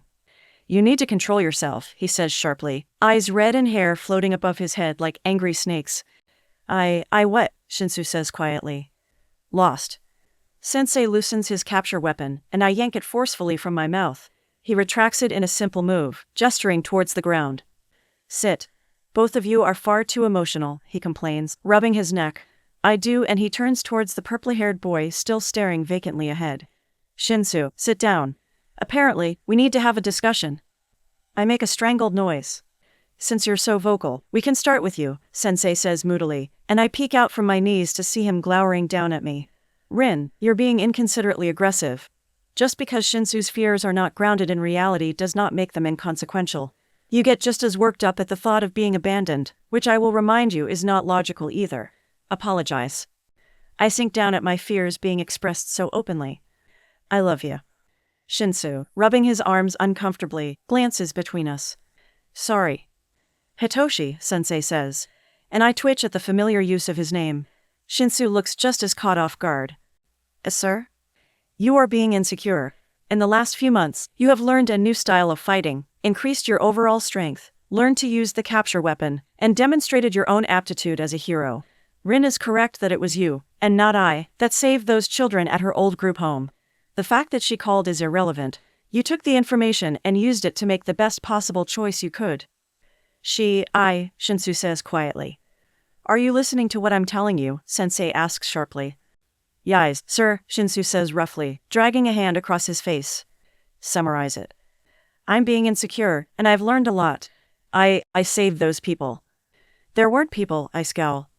He blinks, eyebrows furrowing. Even Sensei looks confused. Stupid words. They weren't just people, I try again, fingers curling into fists. They were kids. There were 13 of us. Shinsu's shoulders sag. I'm sorry. I forgot you knew them. Just because Shinsu's fears are not grounded in reality does not make them inconsequential. You're already stronger than my classmates anyway, I continue, not liking the way he slumps or this uncharacteristic gloom.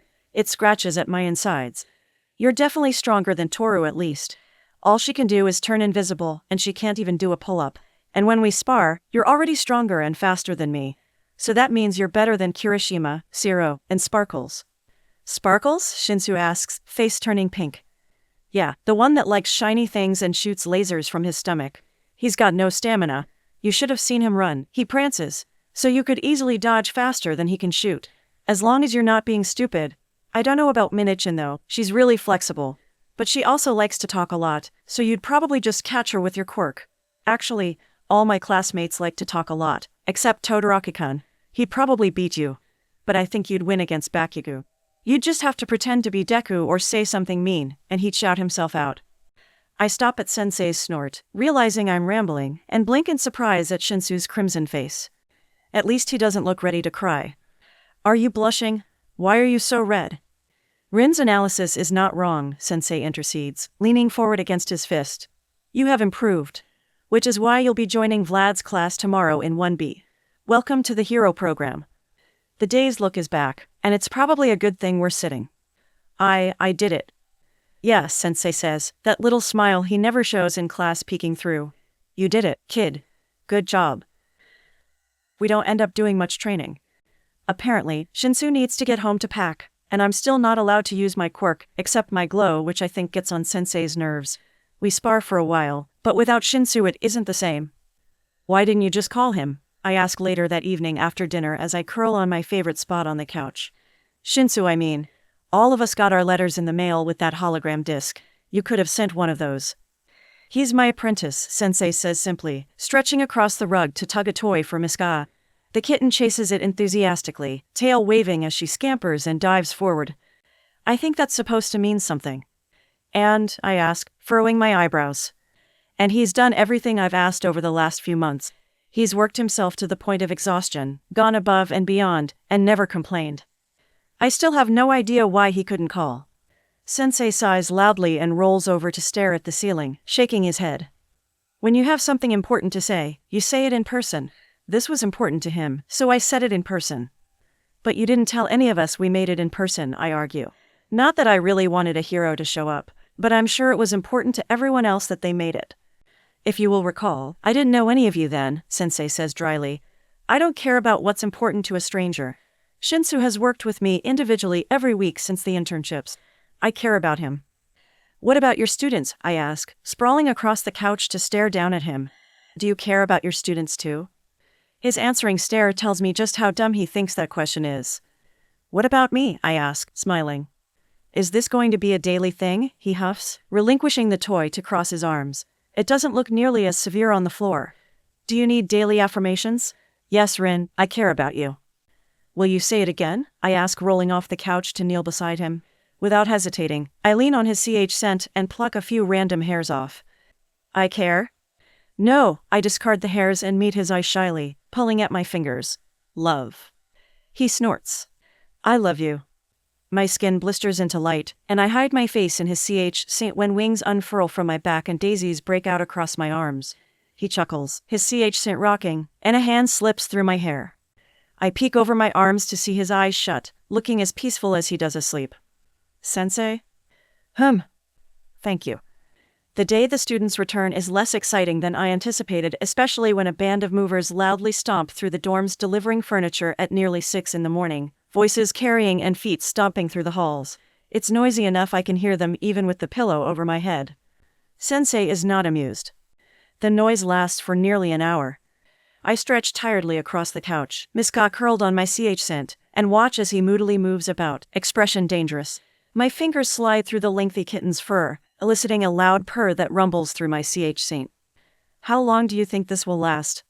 I don't follow that thought, dozing instead, and imagining what it'll be like to live with people again. I almost wish we weren't. What if Sensei likes them better? What if he decides he's tired of me? What if I hurt someone? What if Kaido finds them too? How long do you think they'll last? I sigh loudly, slowly, and feel my breath rattle in my CHC. Some of the brittle energy leaves, and I do it again, a second, third, and fourth time. Are you okay? Sensei asks, his baritone cutting through the calm. I jump, eyes widening to find him standing beside me with a furrowed expression and hair hanging loosely about his face. Miska, annoyed at the disturbance, huffs, rolls on her side, and casts us both a dirty look. I quickly resume petting her, continuing even after the soft rumbles pick up again. Rin? Yes, sir, I answer quietly, pushing on a smile. It feels fake, like one wrong move and it'll crumble away. He frowns, eyes drooping. I'd rather you not lie to me, he reminds me flatly, taking the spot by my feet. Do we need to go over the house rules? No, I grumble, casting the dark-haired man a strange look. Why does he always care?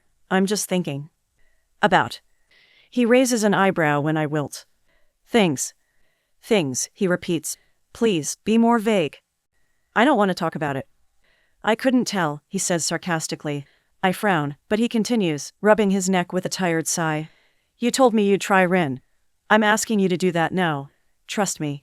I can't help you if you don't tell me what's wrong. Nothing. You usually spend the mornings eating, texting, and playing. Today you haven't moved from that spot since the movers woke you about 20 minutes earlier than normal. I know you only ate half that bowl of cereal, which we'll discuss later, and now you're over here doing breathing exercises. So I'll ask again. What's wrong? I don't meet his eye. He rests a hand on my knee, it's warm and heavy and so ridiculously comforting. Was Daddy's? Rin. I peek up at him. He stares tiredly back, unmoved. Patient. Always unmoving. He's the only one left. The only one that kept you. How long will it last? What if Kaido comes for them? They hurt Mainta. What if he comes for my classmates? Sensei breathes deeply and leans back, turning his head away to frown at the wall. For a moment I wonder if he won't answer. Kaido is not their only threat, Sensei says slowly, and my fingers slow through Miska's fur in alarm. I believe he may not be as attached to the League of Villains as we first thought. However, there are endless numbers of people that would love to hurt you and your classmates, and with All Might's sudden retirement, those individuals are only increasing and becoming bolder. The unrest will come to a head eventually, and it's extremely probable your classmates will be involved. But worrying about that isn't logical. The only thing you and your classmates can do is train and support each other. As long as you are here at the school, we'll do our best to protect you. But you will need to work to overcome your weaknesses, strive to go plus ultra, and then when your enemies do come, you'll know you gave it your all. I blink, surprised by his openness. Surprised that his words do make me feel better. His lip twitches, slipping into that small smile. Was that it? I hesitate and then flush. I haven't lived with anyone since the last one. I'm aware. What about it? What if you like them better? Your classmates? He asks dryly. I nod and he frowns, looking more thoughtful than annoyed. I find that highly doubtful. Did Takadori have favorites? I nod, lips pressing close as I remember the older woman. I'd been one for a while. Until you. And what happened when you weren't a favorite? She didn't talk to me, I whisper. It was nicer than some of the guardians in the past. It was nicer than Kaido. I break away from that thought and look up at Sensei, feeling my eyes water at even the thought of his cold silence. I told you not to be passive or they'll think you're weak. And getting Yua involved, do you have any idea what they could do? They could take my job and split all of you up. Girl, I know you didn't mean it, but you've got to be careful what you say. Now Rin. Yua-san checks my appearance before I leave. She's cooler than usual, lips bent into a frown, as she makes sure to help me into a book bag. She has no goodbye as I walk out the door. Today's the festival. And, what, you want us to watch you? You're so full of... I feel the tears leak over. Sensei sighs, leaning sideways and dragging me into his lap. It's warm, his arms thick and strong as they wrap around my shoulders, the scent of his detergent like a balm to the raw, jagged edges scraping at my insides. Even Miska looks content, despite being jostled yet again. That would be classified as abuse, Sensei says darkly, fingers pressing through my hair. Refusing to talk to you because you don't do what I've asked isn't acceptable. I'm not going to just ignore you, no matter how I feel about your behavior. Understood. I nod, resting my head against his Saint, and I can feel some of the tension in him relax as Miska stands, still purring, and bumps her head against his chin. I smile at them and swipe at my face. She got mad 'cause you called. You've mentioned that before, Sensei says, voice taking on a deeper tone. I shake my head, leaning closer. The softness of his shirt against my cheek, warm and smooth. When Shin drew on my shirt and you found out, she told me I shouldn't have been so passive, that you would take her job and send us all away if I wasn't careful. She said to be careful what I say. Sensei's hands tighten against my back, and I can almost feel the anger as his jaw clenches tight and his nostrils flare. He takes several breaths before he speaks. Passive, he says coldly. I swallow. Yais. If she weren't dead, Sensei mutters, before leaning forward and pressing a kiss against my head. I smile in his shirt, his breath hot against my head, and the sensation of peace spilling down my spine. Rin, I will never hit you, never ignore you, and I will never hold you responsible for crimes committed against you. That's illogical foolishness, but getting upset about it will do nothing. So think about something else. Shinsu should be moved in already. Why don't you visit him and Vlad? I blink. I can. Sensei snorts. Yes, Rin. Text Shinsu to ask if he'd like any help unpacking. My skin sears even as it illuminates, my hair parting for glowing cat ears and fireflies flickering across my vision. Forgetting about Miska, I circle my arms around Sensei's neck and kiss his cheek. Thank you. Miska yowls as she's caught between us. Sensei, just as surprised, makes a noise too. I don't bother to consider it. Instead, I let go, allowing the kitten to race away and roll off his lap, rushing to my room to get my phone and change. Shinsu makes a face when he meets me at the door. I ignore it, leaping forward and nearly knocking him over. He grunts but corrects quickly and I squeeze his neck, purple hair tickling my nose. Shinsu. I just saw you yesterday, he grumbles. And geez, will you call me Hitoshi already? Sorry, but I like seeing you, and now I get to see your room. Is it purple? No, he huffs, trying to shake me off. I tighten my grip, giggling when he tries to spin and tickle my sides. You know, just because my hair is purple doesn't mean it's my favorite color. Black isn't your favorite color. Will you let go? What's your favorite then, I ask, finally letting go to step back and adding a few extra steps. He's always fussing that I stand too near. Personal space and all that mess. Sensei doesn't mind. Gray, he answers with a smirk, obviously noticing my attempt to respect his bubble. Why are you here anyway? Aren't your classmates coming in a few hours anyway? I blink, ignoring his second question and wrinkling my nose. Gray, I repeat. Seriously? Is that even a color? Shinsu snorts and smirks, his normal wiry one that curves up just a little too far on one side. Yeah, you got a problem with it. Whatever, I huff, crossing my arms before uncrossing them and locking my fingers behind my back. I grin up at him, unable to help the soft glow on my skin. I'd miss this. I missed you. His ears pink near instantly, and he scowls. Don't be weird, he grumbles, reaching out and pushing me inside. I giggle and stumble ahead, already glancing around curiously. It's just like ours, with green furniture and tan walls and silver appliances. Even the lights and windows are all the same. Except, unlike our empty dorm, 1B teams with life. Several students congregate on the furniture and Vlad Sensei takes up his own couch, dressed in the red of his hero costume with what looks like a bulldog on his lap. The dog turns towards us and lets out a loud bark. I still, muscles locking in surprise. Hiro? Vlad Sensei, Rinchin's here, Shinsu says, stepping fearlessly forward and leaning against the back of his couch. The dog peers around the purple-haired boy, watching me curiously, and Vlad's overly large face breaks out in a grin when he turns as well. Rinchin? Ha, it is you. Come here and give me a hug, kid. I haven't seen you since that sit show at the summer camp. I'm glad to see you're in one piece. The summer camp is the absolute last thing I want to think about. But I go to the large man anyways, remembering the large assortment of pictures he kept in his wallet of his daughter, as well as the bar of granola he'd offered when Sensei was being an ass. I stop a few steps away though, warily eyeing the dog. Yes, sir. Don't mind Hiro here, he ain't gonna hurt you, kid. Down, boy. My eyes widen when the massive dog whines and plops down, rolling over until his belly and paws are in the air and his tongue hangs out his mouth. I smile and step forward, the blood hero meeting me halfway to pull me over for a hug. The giant dog watching wags his tail excitedly, the thumping sound loud enough to make me giggle. She's wanted to help me unpack, Shinsu says, smirking as he leans forward to scratch the dog's ch. Sure, kid, Vlad laughs, his voice rough and booming. He leans back and pats my head. Go hang out or whatever, but do try to avoid Monomakon if you can. No point riling him up over this little thing. If you can't, and he gives you any trouble, send him down to me. Y'all got a few hours. I smile. Thank you. I heard you turned down living over here, Vlad says, grinning. Can't say I blame ya, family's important, yeah, but just know, you're welcome here whenever. Don't be a stranger. I flush, completely lost for words. Shinsu noticing, snorts, and gestures towards the stairs as I flounder for a second more. A few of his classmates give me curious looks, but I ignore them, hurrying to his side. You came.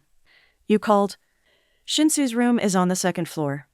He leaves the door open when we enter and goes immediately to his bed, 2 different boxes piled atop the mattress with a corner full of empty ones. His room, however, is nothing quite like I imagined. It's larger than the one I have in Sensei's apartment, with a balcony door, fridge, and a private bath. The walls, the same tan shade from the rest of the building, are covered in different colorful posters. A woman with gray eyes and dark black hair takes up one, Lady Voodoo. A rock band on another. A poster of the school, All Might. I glare at the large blue and white figure on his wall, his back broad and his stupid hair slicked back. Bastard, I grumble under my breath. Shinsu's head snaps around, staring at me like I grew another head. What did you say? He scowls. Why do you have a poster of him? I ask, grouchily, nodding towards the colorful monstrosity. He's a liar. Shinsu blinks and raises an eyebrow. A liar? Isn't that what I said? I snap. Oi, I don't even know what you're grumpy about. He was the #1 hero forever. He's retired. It's not like he's even a teacher anymore. He lied to me, I growl, crossing my arms. If you're going to have a fit because of a poster, I'm going to send you home.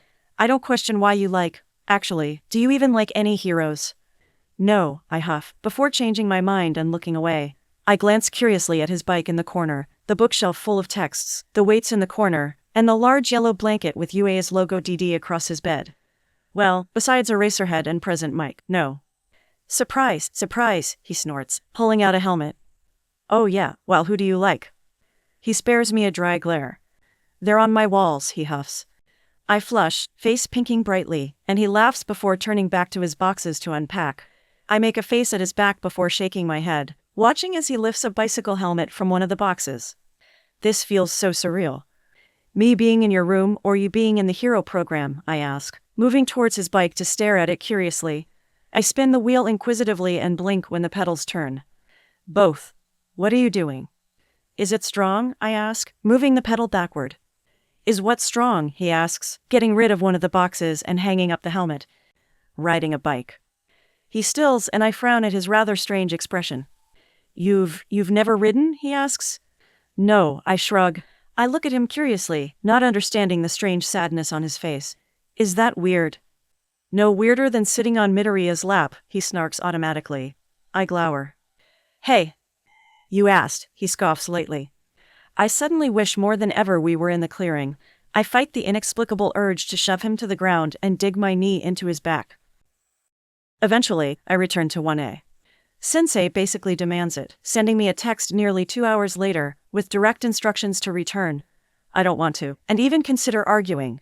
Curled up on Shinsu's bed, which is the most comfortable bed in the entire world besides the purple-haired boy, and talking about anything is easy, comforting, simple. Instead, I have to spend my afternoon waiting with Sensei on the path to the dorm. I sit defiantly on the sidewalk, pulling at blades of grass and plucking at clovers. I'm not even sure why I need to be here since I already know the rules and we've been living here for a week. But Sensei scowls and adamantly refuses to let me leave, talking some nonsense about solidarity and bonding. It all sounds stupid to me. At least the wait isn't long. I pluck the petal off a weed as Ida shows up and bows excessively to my guardian. Sir, Ramen 2 hope you're doing well. You're too noisy. I send Sensei a disapproving look that he completely ignores and sigh as the scent of exhaust and fresh soap fills my nose. Hoki Rin, I correct absent-mindedly, wondering if it's really worth the effort to stand. I pluck another petal instead and try not to notice the way his lips sink. Hi. How are you? Rinchin. Peaky, I answer flatly, tossing aside the stem and plucking another clover. Without looking, I repeat the expected. How are you? Well, are you really? I don't respond. Sensei clears his throat, and I scowl at his deepening frown.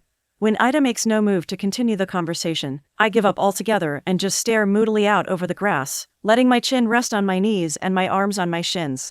It was probably a good thing I wore shorts beneath my uniform. The last time you did that you gave them to Maita. Do they even know? Kirishima and Kaminari arrive next, followed closely by several girls Mina, Achako, and Tsuyu. Rinshin, Ida-kun, man, I guess it's no surprise to see you two here. Hey sensei. Rinshin, Ida-kun, hi. I nearly choke when Ochako flings herself around my neck and drags me to my feet, pulling us into a group hug with Ida that ends with my head banging on his rather broad Saint. I flush at the breadth of his shoulders, remembering the time I cried there. The way he'd stood there, his face so sincere. I care. Idiot. I scramble away as quickly as possible, face burning, only to bump into Kirishima and somehow wind up under his arm. Rinshin. Kirishima-kun, I mumble, annoyed at the massive grin on his face. As if he were this excited to see me. Man, I'm so glad you're doing better. You had us all worried. I've never seen you that. Kirishima-kun, don't talk about that, Mina interrupts, her pink skin dusty in the afternoon sun. She captures me in a hug that nearly knocks me backward and scowls at him as soon as we're righted. Girls don't want to hear they look bad. I don't, but not because of that. Dude, my bad. I didn't mean it. Idiot, Mina shouts, grinning good-naturedly. Then she rubs her cheek against mine and giggles, much to my chagrin. Rinshin, we really are happy you're doing better. Hey, it's Jirochin, Kaminari says, blinking, hands on his hips and waving her over. I blink at the dark-haired girl, having not seen her since the forest. My sin tightens at the color in her cheeks. Two bodies motionless in the swirl of pink gas. Pale, sweaty, and CHSTS barely moving. Toru, Kyoka, they look too much like corpses. Please don't notice. Please don't notice. Kaido. Rinshin? Mina asks quietly, her arm still wrapped around my shoulders. I shove it away, shaking as I step away, overwhelmed and furious and suddenly too much. He would have killed you. He would kill them all. Friends, Rinshin, I thought I killed them all. Rin, Sensei's voice carries, the low baritone calmer and so much steadier than I feel. I scowl at him, his dark eyes blacker than the abyss that seems to stretch within me so deep and unyielding. It feels like one wrong move and it'll swallow everything. Breathe. I do. Deep, steady breaths. I try to ignore the sudden quiet that descends around us. The eyes I can feel cutting away the layers. They were there. They saw him. They nearly died. He nearly killed them. It's okay, Rinshin, Tsuyu says, appearing suddenly at my elbow with two large fingers and wide, bright eyes. You want to walk, Ribbit? I don't. I want to crawl back in my bed and hide. I want to sink into the ground and disappear. I want to cry. I swipe at my eyes, hating the tears already there. Tsuyu doesn't wait for an answer, pulling at my elbow and steering us away. I breathe as she does, throat aching as it closes around the steady gulps of air. I had a strong time after the Usja, the frog girl admits as we walk, the chatter behind us slowly rising back again. The nightmares were the worst. Have you talked to Sensei? I scoff, unable to help myself, and Tsuyu smiles kindly back. I'll take that as a yes. All Sensei does is talk, I admit, sniffing and scrubbing at my face. I'm fine. I don't think you really are, Tsuyu says, tilting her head, her arm still looped around mine and a finger lifting to her chin. But all of us are willing to help if you want it. None of us know that much about you, but your past sounds really lonely. I blink, suddenly losing the words I'd tried so strong to learn. My lip trembles. Don't cry, don't cry, don't cry. Why? I manage to rasp, not understanding the strange honesty on her face. Friends my ass. You're all just classmates. Though I hope you're better than that last set. I don't learn names. There's no point when I always leave. Because we're your friends, she says, shrugging so nonchalantly. I can't stop the quiet sob that cracks in my throat. Really, Scarface? Crying again? The voice, so familiar and so ingrained in my nightmares, cuts through the fog of my emotions like a blade, silver and glinting and sharp. I turn at once, eyes going wide at the boy. Spiked blonde hair, an arrogant expression, and the rumpled, untucked uniform blowing in the breeze. Even with his hands tucked in his pocket, he looks as explosive as always, as he did in the woods, hands sparking, expression fierce. Hoki, break this ice wall down. We're going to beat this mother FCker's ass. Bakugu, I whisper, whatever's left of my emotional control breaking.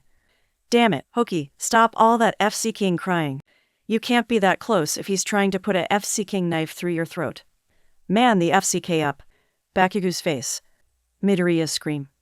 I don't remember moving. One moment I'm beside Tsuyu, and the next I'm in front of Bakugu, fingers twisting in his shirt, dragging him close enough I can smell the ash in the air. The heat of his body an inferno, the scowl on his face flickering with surprise. You're alive. My fist slams uselessly against his CHs, and even as my forehead falls beside it, he doesn't move, his body stiff as I try to stop the tears. Shadows leak from my arms and smoke simmers beneath my skin. You're FC King late, he snaps suddenly, shoving me back, and it's like waking from a terrifying dream. I stare, wide-eyed as he glares. I've been back. Now stop all that damn crying, or I'll beat your ass. I scowl. He scowls back. You got something to say? FCKU, I snarl. Whatever, Beach. And if you see that a whole brother of yours again, you let him know I'm gonna beat his FC King ass. You couldn't have mentioned he was FC King Corkless. That bastard was flying around on a damn jetpack. I still. He. What? Bakugu's eyes narrow. He opens his mouth, but then, looking over my shoulder, he closes it with a snap.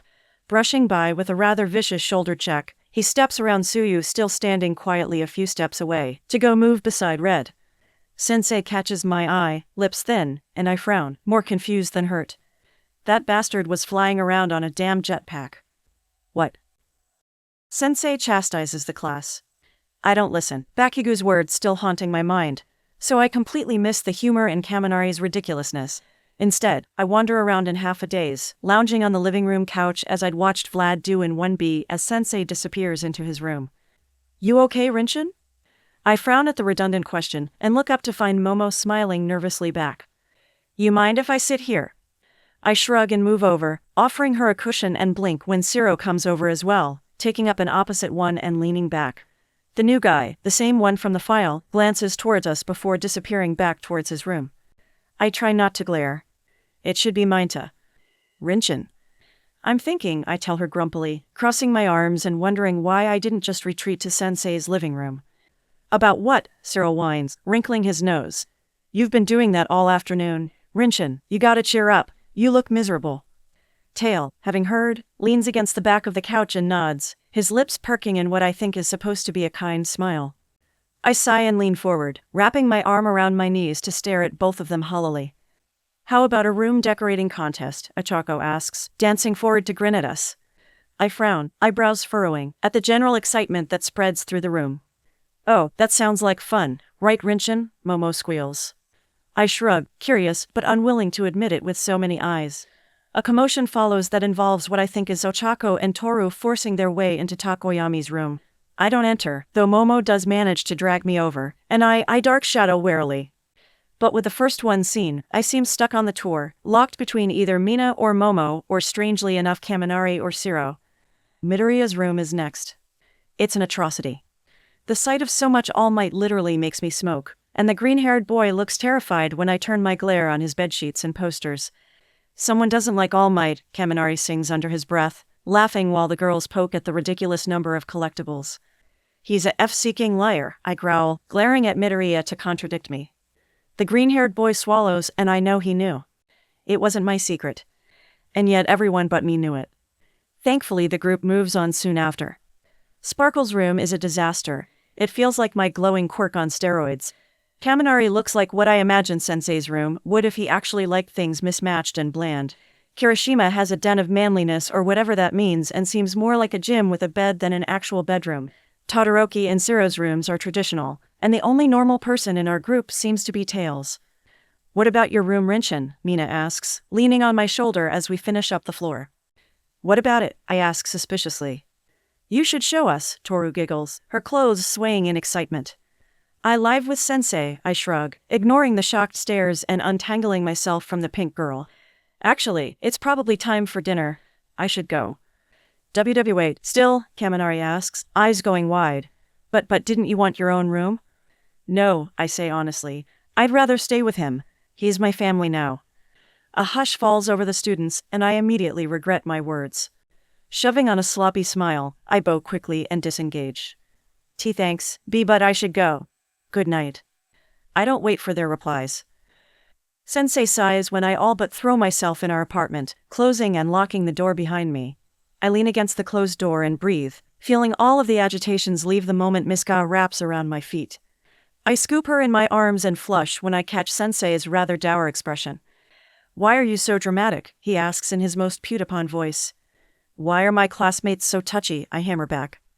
He raises an eyebrow, and I don't like the rather judgmental look he sends me. "What?" I grunt. "I know you're not calling people touchy." "They're 10 times as bad," I argue, unable to stop an authentic smile at the dinner already prepared and plated on the table. "I would have cooked." "You say that, but logically, if you actually wanted to, you'd have been here earlier. Now put her down and wash up. I was about to text you." I huff and do so, plopping in my seat to eat. "Why is it always chicken?" I ask him as I take a bite. I think he secretly likes the flavor. He hasn't stopped using the spices since. I make a face. "Sensei, do you know how to cook anything else? You know fish isn't more difficult. Or pork. Or—" "Swallow your food," he scowls, I twitching. I do, drowning a glass of water before setting it down with a thunk. "Sensei," I exclaim. "Rin?" he asks, lip twitching up. "They did room tours," I tell him, wrinkling my nose. "My classmates are weird." His eyebrow rises further. "Takoyami has a room full of darkness. Midoriya's has a room full of F-seeking all." "Rin," Sensei warns. "Might," I continue, and then sparkles. "Aoyama has a Aohu?" I ask, furrowing my brows and scowling. "What? Have you still not learned all of their names?" "No," I pout. "It's just sparkles." "Aoyama," Sensei repeats. "Aoyama," I try to remember, though privately I think sparkles fits better. "Ninja." Sensei blinks. "Ninja," he repeats slowly, far more amused than he should be. "Do you mean shoji?" "Spider arms?" Covers his face? I try to make my point by covering my own nose with my hands. Sensei snorts and eats another mouthful. "Shoji." "Shoji," I repeat, the name semi-familiar. "And, muscles." "Sato," Sensei huffs, shaking his head. "Do I want to know what you were calling the others?" "I don't know, do you?" I ask cheekily. Sensei rolls his eyes and gestures to my food. "No, eat." I do, scarfing down the rest even as I complain about all their strange rooms. Sensei sits back as I speak, sinking down in his chair and watching lazily as I talk. Unlike with my classmates, though, it's easy with him. And when I get to the part about my room, he scratches his chin. Well, he asked me why I didn't want my own room. I admit, scowling at the idiocy of the question. Though, honestly, I suppose he probably expected it. It is Kaminari. "Oh," he asks blandly. I told him it was 'cause you were my family. I don't know what he was expecting, but I don't think it was that. For a brief second, surprise flashes across Sensei's face, followed by a long, blank blink. "What?" My Ch warms, light fluttering across my skin as I grin unrepentantly at him. "Tell me again?" I ask, suddenly leaning forward. He stares at me like I've grown another head. I want my daily affirmation. "You're ridiculous," he snorts, pulling himself up and out of his seat. He grabs my plate and his own before heading to the sink. "I love you, Rin." I squeak, sink down in my chair, and shine. Like usual, Sensei doesn't waste time on pleasantries. While Shinsu tells me his class is going to work on team-building exercises and quirk training in the afternoon, Sensei admits our morning will be in the gym. Or rather, everyone else's will be. I, however, have stupid therapy. "I'm going to be behind," I growl when he explains this idiocy over breakfast. That's not fair." "You're not touching your quirk until she clears you," Sensei says, eyes narrowed. "So you'd be behind regardless." "You seriously?" "Seriously," he huffs, arms crossed from his place across the table. "Any more complaints?" "A billion," I sneer. Sensei glowers back, unamused. "Why the hell did you wait until—" "Watch your mouth." 6 in the F-seeking morning to tell me. The dark-haired man looms forward, lips thinning with fingers tapping against his arms. "One more curse and you're grounded." "Like I'm not already," I snap, smoke already rising from my skin. "All you do is F-seeking ground me. I need to train. I need to train and I can't, and you don't care." "Will you stop?" Sensei interrupts, voice taking on an edge that should probably be a warning. I don't care though, feeling like a train barreling full speed ahead. I glare instead, jaw clenched, and hands curled into fists. What's even the point of being in the program? Was this your plan all along? If I can't train? If you would let me. Why? Therapy is more important than today's lesson, he snaps suddenly, voice growling as he purses his lips. When I open my mouth to argue, his eyes flash red, and I shut my teeth moodily with a clack. crossing my arms to glare. They will be working on their ultimate attack. You already have ultimate attacks. You have multiple. You've had them for a while. Your shadow snakes turned the tide of the battle against the League of Villains.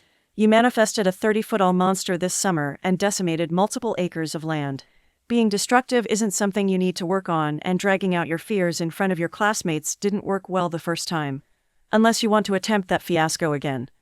I scowl at his logic and sink in my seat, understanding and hating it all the same. Why can't I go in the afternoon? Or this weekend? Or not at all? The last thing I really want is another person digging around in my mind. Sensei leans back, dragging a hand down his face. After a deep breath, he tries again. You have the wrong mindset about this. I snort, expression skeptical. You also promised the principal, he says with a sigh. Eat your breakfast. I do, grudgingly, shoulders bent forward and eyes downcast. I'm going to get behind. Then I will help you catch up, Sensei says simply as if it were the most logical thing in the world. I glance towards his face, and he offers a tired sigh, lifting his glass and draining his water. He sets it down with a heavy thump. Rin, I'm not going to stand in your way, even if I wasn't your guardian. A teacher, it's my job to push you to be your best, so stop fighting me and trust me to help you. I watch as he rises, rinsing his plate in the sink and drying his hands. He returns a moment later, his hand settling on my head as he passes. I sink under the weight, feeling my shoulders loosen. Get ready and Hizashi will meet you at the school. Yes, sir. Present Mike does meet me at school, at the front of the building to be precise, with arms wide open and expression silly. I smile when he catches me in midair, spinning me around with a laugh. Sensei. Rin. He stops and drags me close, squishing us together so our faces press close enough I wheeze. Stop it. Oh, fine. You ready for your appointment, kiddo? I untangle from his arms and wrinkle my nose. Now, don't be like that. I think you'll like this lady. I doubt it, but I hold my tongue, allowing Sensei to sling an arm across my back and lead me forward. He draws me up 2 floors and past a set of classrooms I've never seen. I'm not really sure why we're going to see a lady. Wasn't Hound Dog the counselor anyways? I'd rather be training, I grumble sourly. This is a type of training, he says, shooting a finger gun with a wide, open smile. Kid, in our line of work, having the mental strength to keep going is half the battle. Try it. If you hate her, we'll find someone else. I frown. Really? Oh yeah, won't do ya any good if you can't trust her, but I really think you'll like her, so give her a chance, okay? I huff as he stops in front of a simple door, the placard above blank like they hadn't even had the time to chisel a name. Sensei knocks and I wait beside him, stomach twisting before a warm, accented voice calls to open. The room inside is nothing like I expect. It's nearly the size of my bedroom, though a little bigger, with airy white walls, a sheer dark blue curtains on the 2 main windows, and a simple, gray couch pressed to one wall. Across from the couch are 2 modern-looking blue chairs, a lattice gray rug between them, and a light brown wood below. A bookshelf separates the seating and a desk pushed in the corner, a small table a few meters away, and perhaps the most exotic woman I've ever seen. She's tall, taller than any woman I've ever met, with dark mahogany skin and even darker eyes. A dark blue and white polka-dotted fabric wraps around her head, matching her ankle-length blue pants and white sleeveless shirt. And when she grins, the white of her eyes and teeth seem to gleam. Ah, you must be Hoki Rin, the stranger laughs, her heavy accent extenuated by her husky tone. Come in and take a seat. Yamada-san, you will be back in an hour. Sensei laughs, his voice clear and cutting, and I snap from my stupor. Of course. You're not staying. He smiles and the woman stranger crosses the space to join us. She's as tall as Yamada-sensei's hair. Massive really, and I barely make it to her Saint. Do you wish him to stay? She asks. Yes. I stare at her in wide-eyed. Come, sit with me first, she offers, holding out her hand. I wish to tell you first of my quirk, and speak of my laws. When we finish, then decide, yes. I nod, hesitantly taking the hand offered. It's smooth and warm and so unlike my classmate or guardian. Are you a hero? I ask, unable to help myself. Oh no, she says, pulling me to the gray seat and taking a space at the other end. I glance past her, checking, and relax a little to find Yamada-sensei still lingering in the doorway, arms crossed and back pressed against the wall. I have no desire to hunt men, nor will I ever. I am a healer, not a fighter. My work is here in this room. Now, child, do you wish to be Rin or Hoki or something different altogether? Rin, I answer quietly, sinking into the couch and pulling back my hands. It's a nice couch, though not as nice as Yamade-sensei's. I'm not sure anybody's is. Rinchan, you may call me Chilutho. My quirk is honesty, I can tell no lie. So if I do not answer your question, it is because I am not ready to share with you my truth. I blink. Honesty? So, you're always honest. Always, she says with a smile, her grin stretching even as she leans backward towards a small coffee table I hadn't noticed. She picks up a yellow pad and pen, pulling it into her lap and crossing her legs. Now, my laws, rules, commandments. I shall protect your words and thoughts here, so long as they cause no harm.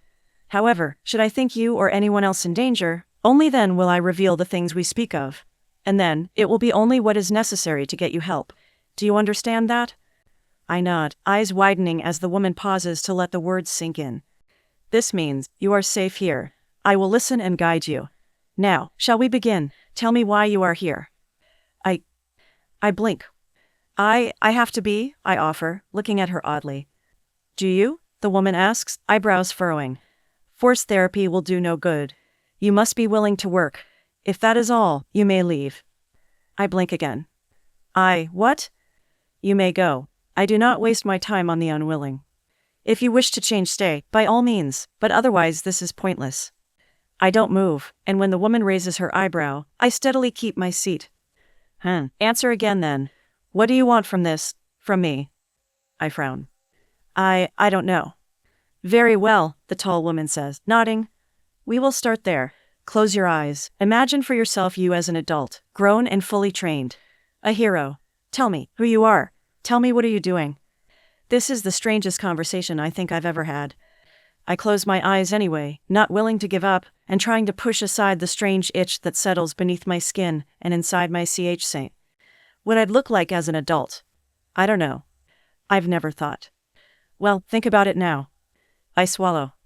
You are thinking, but your face gives doubts, not successes. Focus, Rin, tell me what you look like as an adult. My mom, I say randomly, pulling the first thing that comes to mind. My eyes flash open as soon as I say them, regret instantly coating my tongue. Your mother? How so? We have dark hair. Indeed, Chilutho asks, smiling. She stands then, crossing the room to her desk and grabbing a blank paper and a bag full of colored pencils, markers, and crayons. She brings them over, clips it to a clipboard, and passes them with her constant smile. I relax a little at the honesty in it, unable to really understand why. Draw it then, your shining future.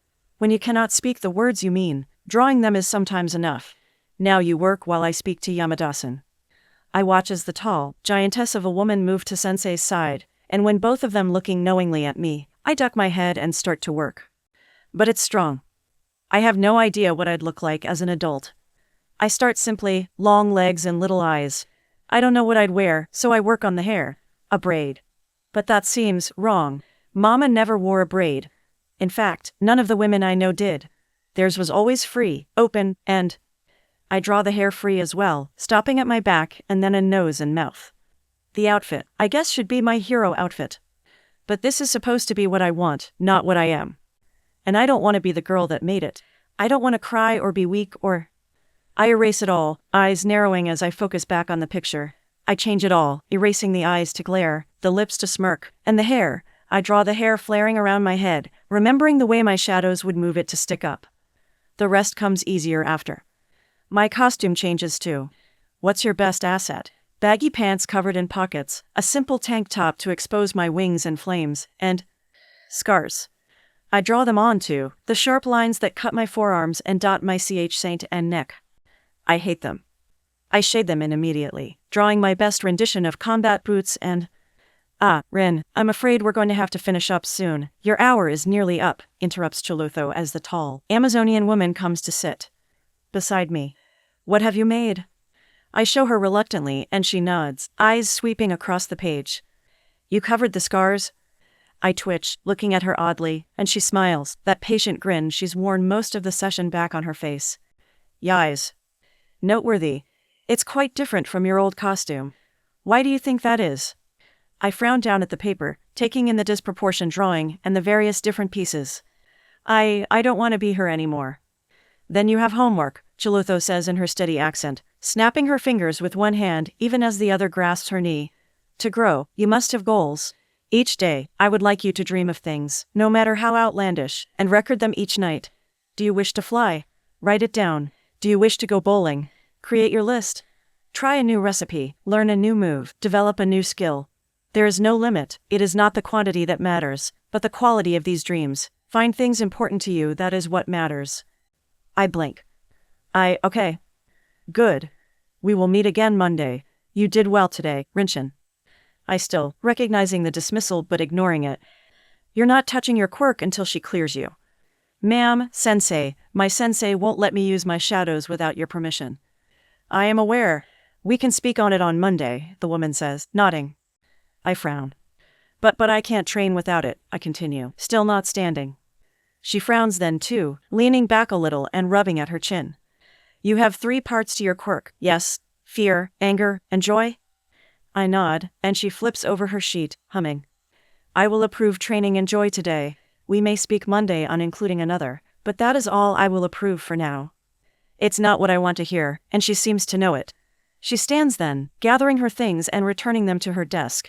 I stand as well, my drawing in hand and lips thin as I meet Sensei by the door. Has he been there this entire time? He clasps my shoulder and walks me back. My class is still training by the time I return. Dirty, sweaty, and already tired, I can tell immediately they've been productive just from the size of Mina's spray. The variety of attacks Bakugo manages to get off, and Toru's sparkle. I glower at Sensei, something dark growing in my scent, as he gestures me over. That was a waste of time, I tell him immediately, stuffing my hands in the pockets of my vest, fully dressed in my hero uniform. Later, he says shortly, his arms crossing more than likely at my bad attitude. You were given permission to train with your glow. Go work with Midnight.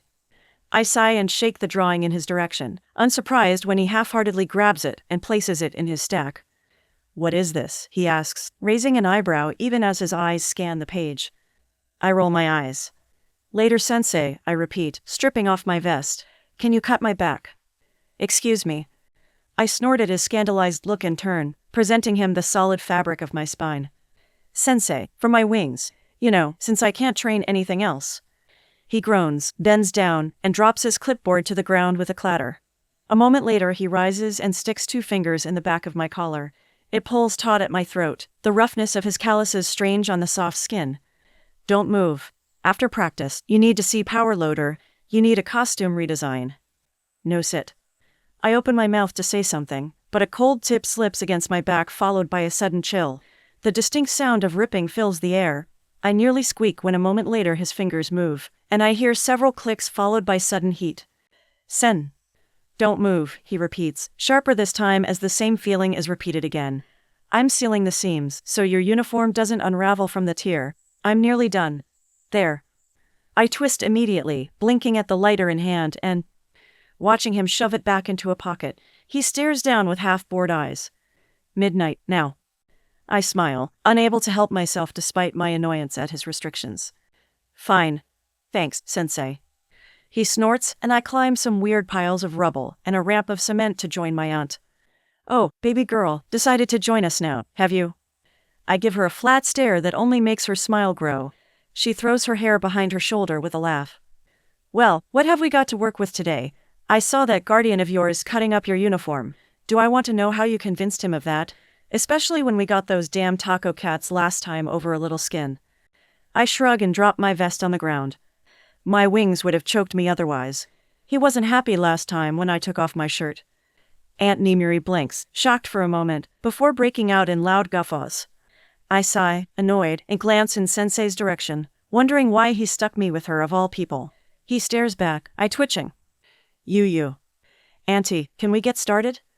She snickers one last time and grins. Sure, kid. So you got permission to use the happy powers, I'm assuming. When I nod, she considers me for a moment, the laughter on her face fading as she takes on a more thoughtful expression. Well, I suppose your wings are probably your strongest asset with that form. Can you fly with them? No. Well, let's see if you can't at least glide or get a little lift. Try for the bird wings, dear. I think those are going to be our best bet today. I nod and concentrate, pulling up the memories that power them. Will you say it again? I care? No. Love. I love you. The warmth heats my skin, radiating from my snout in a brightness that I can't stop. I remember Shinsu, his expression of shock and amazement as Sensei claps his shoulder. Rin's analysis is not wrong, Sensei intercedes, leaning forward against his fist. You have improved. Which is why you'll be joining Vlad's class tomorrow in 1B. Welcome to the Hero Program. The dazed look is back, and it's probably a good thing we're sitting. I did it. Yeah, Sensei says, that little smile he never shows in class peeking through. You did it, kid. Good job. The wings that unfurl are larger than normal, the same length as each arm and fuller than ever before. Aunt Nimiri smiles at them, not with her typical silliness, but something softer and more real. It reminds me of the beach. In the light of my glow, it casts an almost ethereal look on her face. Wow, she says, even as I flap them experimentally behind me. I blush, embarrassed as a pink hue colors everything. Aunt Nimiri, I whine.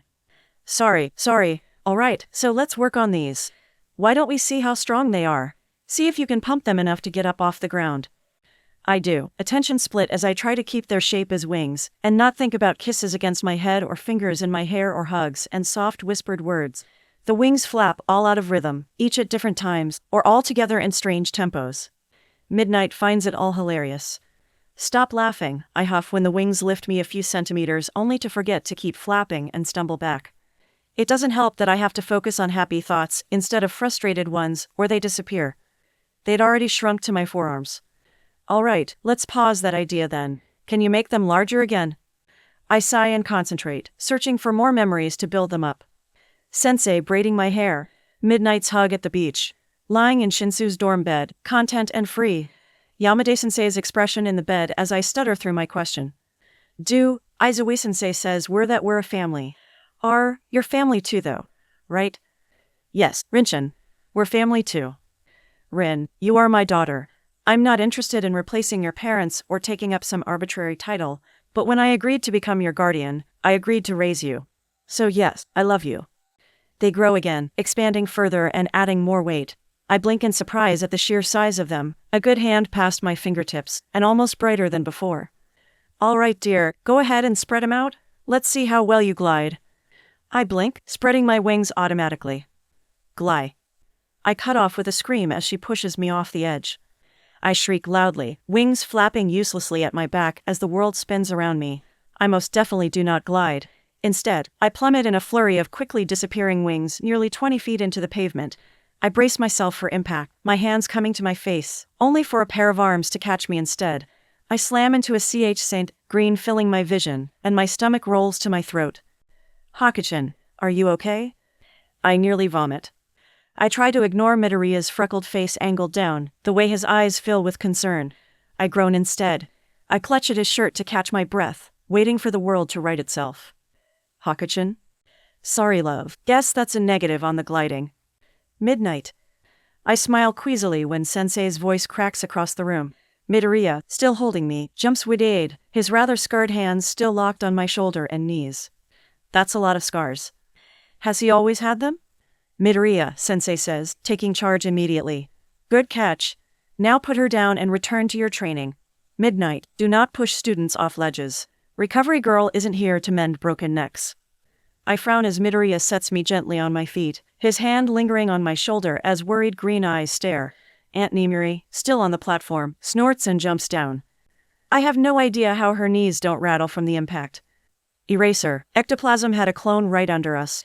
He would have caught her just fine, and you know it. Stop being so protective and let me train her like we discussed. She learned 2 valuable lessons. She can't glide, but also that she doesn't react as quickly when in glow mode to danger. There's a delay as you switch from positive to negative emotions where the shadows don't automatically come. Rin, are you hurt? No. Don't do it again. I don't need to, Aunt Nimiri scoffs, giving him a sour look. I just told you we figured it out. Rin, you and I will need to work on preventing your powers from shrinking as you get frustrated. Let's head back up, and we can work on finding a tempo with your wings for lift. Ready? I'm not. She just pushed me off a cliff. But the idea of not going back and training sounds even worse. So I follow my weird aunt back up the side, making a face as we go and trying to ignore the black emotions swirling in my gut as everyone around me progresses. Training with Aunt Nimiri is unique. It's similar to training with Aizawa-sensei, but different, more relaxed and spontaneous and dangerous. She offers continuous praise for nearly everything, cracks little jokes at every turn, and she works at a breakneck pace where I have no choice but to hold nothing back or falter. By the end of the first hour, I can flap both of my wings to 3 different tempos, though I still get barely any lift. By the time Vlad's class shows up, we've sparred several rounds, and I'd learned not only that sparring with wings is 3 times as strong as normal, but they're also terribly annoying to roll with. The only thing more annoying is All Might. I glower and grab my things, caught strangely between happiness to see Shinsu and annoyance that the liar is wandering around in the same building, giving out tips and smiling at others like he didn't just spend the last few months lying to all their faces. He glances my way and thankfully does not come over. What would I even say? Shinsu gives me a knowing smirk when he catches my eye, and I know he knows it too. I can't help but scowl, climbing down to meet him. Hey. Yo, he says grinning, and I wrinkle my nose at his too amused expression. How's training? Illuminating, I grumble, checking behind me to make sure Midnight won't overhear. She'd probably come make a scene if she did. Shinsu actually laughs at that. The sound short and rough. How was your bonding? Eh? My mood sours further as I notice the rather large space between him and his classmates, as well as the blonde dressed as a magician's particularly dirty looks. The one that couldn't read directions. I shoot him a nasty one in return, wishing I could summon my shadows to make my hair dance like sensei's. You okay? Yeah, just another obstacle to work through. It's fine, stop glaring. What are you doing now? Going to see Power Loader. I need to redesign my costume. Do you want me to pick you up a paper too? Have you made your design choices yet? He grins down at me and I flush, crossing my arms. You already have one, don't you? Vlad-sensei gave me a stack this morning. It's sweet you think I need help though. I scowl and roll my eyes. You're so lucky we're not in the clearing. Why, you in the mood to eat dirt? Ugh, I whine, unable to stop my smile. I lean forward, ignoring the others around us, and steal a hug. He sighs dramatically but doesn't pull away, and through the P uniform, I can feel him relax slightly. I squeeze a little tighter. Text me when you finish. He pats my head and sighs. Sure, Rin. Oi, now how about a little personal space? I let go with a little giggle and step back. All right, bye, Shinsu. Hitoshi, he corrects, and I can't help the residual light dusting my skin that brightens again. Bye, Hitoshi-kun, I offer. He groans, ears turning pink, and walks off. I giggle and leave too, heading towards the school as most of the others make their way towards the dorms. I'm thankful we're going in separate directions considering their loud chatter and excited screeching. They're so noisy. Why are they always so loud? Mina, exuberant despite the long hours of training, is for some reason on Kirishima's shoulders, her voice echoing as the redhead turns in circles. Kaminari and Siro's loud guffaws obnoxious. Even Bakugu seems in rare form, visibly red as he shouts, and a pair of gloves pump the air not far behind him. Gloves. Is she naked? I wonder suddenly, making a face. How is that okay, but I can't show my bra? I wave back as a few call my name and shake my head at their theatrics. Weirdos. Instead, I turn resolutely ahead and catch sight of the green-haired boy from earlier. Midoriya. Even from a distance, I can see he's deep in thought. Curly head bent forward, and the sound of quiet mumbles carrying back with the breeze. I try to ignore Midoriya's freckled face angled down, the way his eyes fill with concern. I groan instead, clutching at his shirt to catch my breath, waiting for the world to right itself. Midoriya-kun, I call. He looks up, head snapping, and I frown at the rather serious expression on his face. Is something wrong? I jog forward, slowing at his side. Hey, are you okay? Huh? He asks, eyes going wide, and I can't help but snort at his eloquence. He flushes and I shove my hands nervously back in my jacket. You look thoughtful, I try again, not glancing his way but noticing the pink of his face out of the corner of my eye. Are you okay? Oh, It's nice, for once, not to be the one struggling with words. I pat his arm and offer what I hope is a kind smile. If it were Shinsu, I'd just lick him. If Sensei found out about that, he'd have me writing essays for months. Midoriya might also actually combust. I almost want to do it, just to see. It's okay, you don't have to say, I shrug, stealing my hand back when he turns even pinker, unable to stop my grin. I could get used to this. Are you going to get a costume change? Well, sort of, he mumbles, smiling as he rubs his head. It's It's okay, I repeat, noticing at once his hesitation. You really don't have to say. I don't always like to talk about things either. I really just wanted to say thank you for earlier. He blinks and I wonder for a moment if he forgot. When you caught me, I remind him, giving him a funny look. He pinks again and I can't help the glow that flutters across my skin. Why is this so fun? He squeaks at the sudden light on my skin and I roll my eyes. It's not like he's never seen it before anyways. You're welcome. I mean, you're always helping me. I just saw you falling and reacted. Did Midnight Sensei really push you off? I scoff, and he blinks. Yes, I tell him sourly, remembering her rather gleeful expression when we returned. Aunt Nimiri does whatever she wants. I think she wanted to annoy Aizawa Sensei. She likes to bother him and Yamada Sensei a lot. She told me once they were like brothers, and she does it all the time she comes over. Ugh. Midoriya's nervousness finally seems to melt away, leaving him looking equal parts embarrassed and amused. Less mumbly too as we enter the school. That sounds awkward, the green-haired boy admits, rubbing his neck as his shoulders visibly loosening. Kachan's mom can be like that. Her and my mom are friends, and she was always saying embarrassing stuff. I give him an odd look. Kachan. Who? He grins, making him look younger and more carefree. I kinda like it. Tatsuki-kun. I still have no idea. Bakugo, he tries again, and I blink at him in surprise. Oh, I scratch my chin and try to imagine growing up with the rather explosive boy. He seems so much worse than Nico. I glance at the other boy oddly. Was he like that as a kid too? Or was Bakugo nicer back then? I shrug. It's not like it really matters. You're not the same anymore either. The support room is chaos. Some girl with pink dreads feels all over Midoriya, who blubbers and squeaks, but doesn't push her away. Ada and Ochako appear, apparently wanting upgrades also, and get roped into testing out new equipment.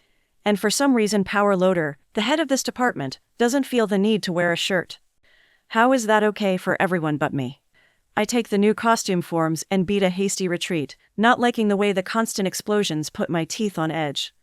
Instead, I head back home almost immediately, my mind swirling on the homework I have to accomplish. And my brother. You couldn't have mentioned he was FC King Quirkless.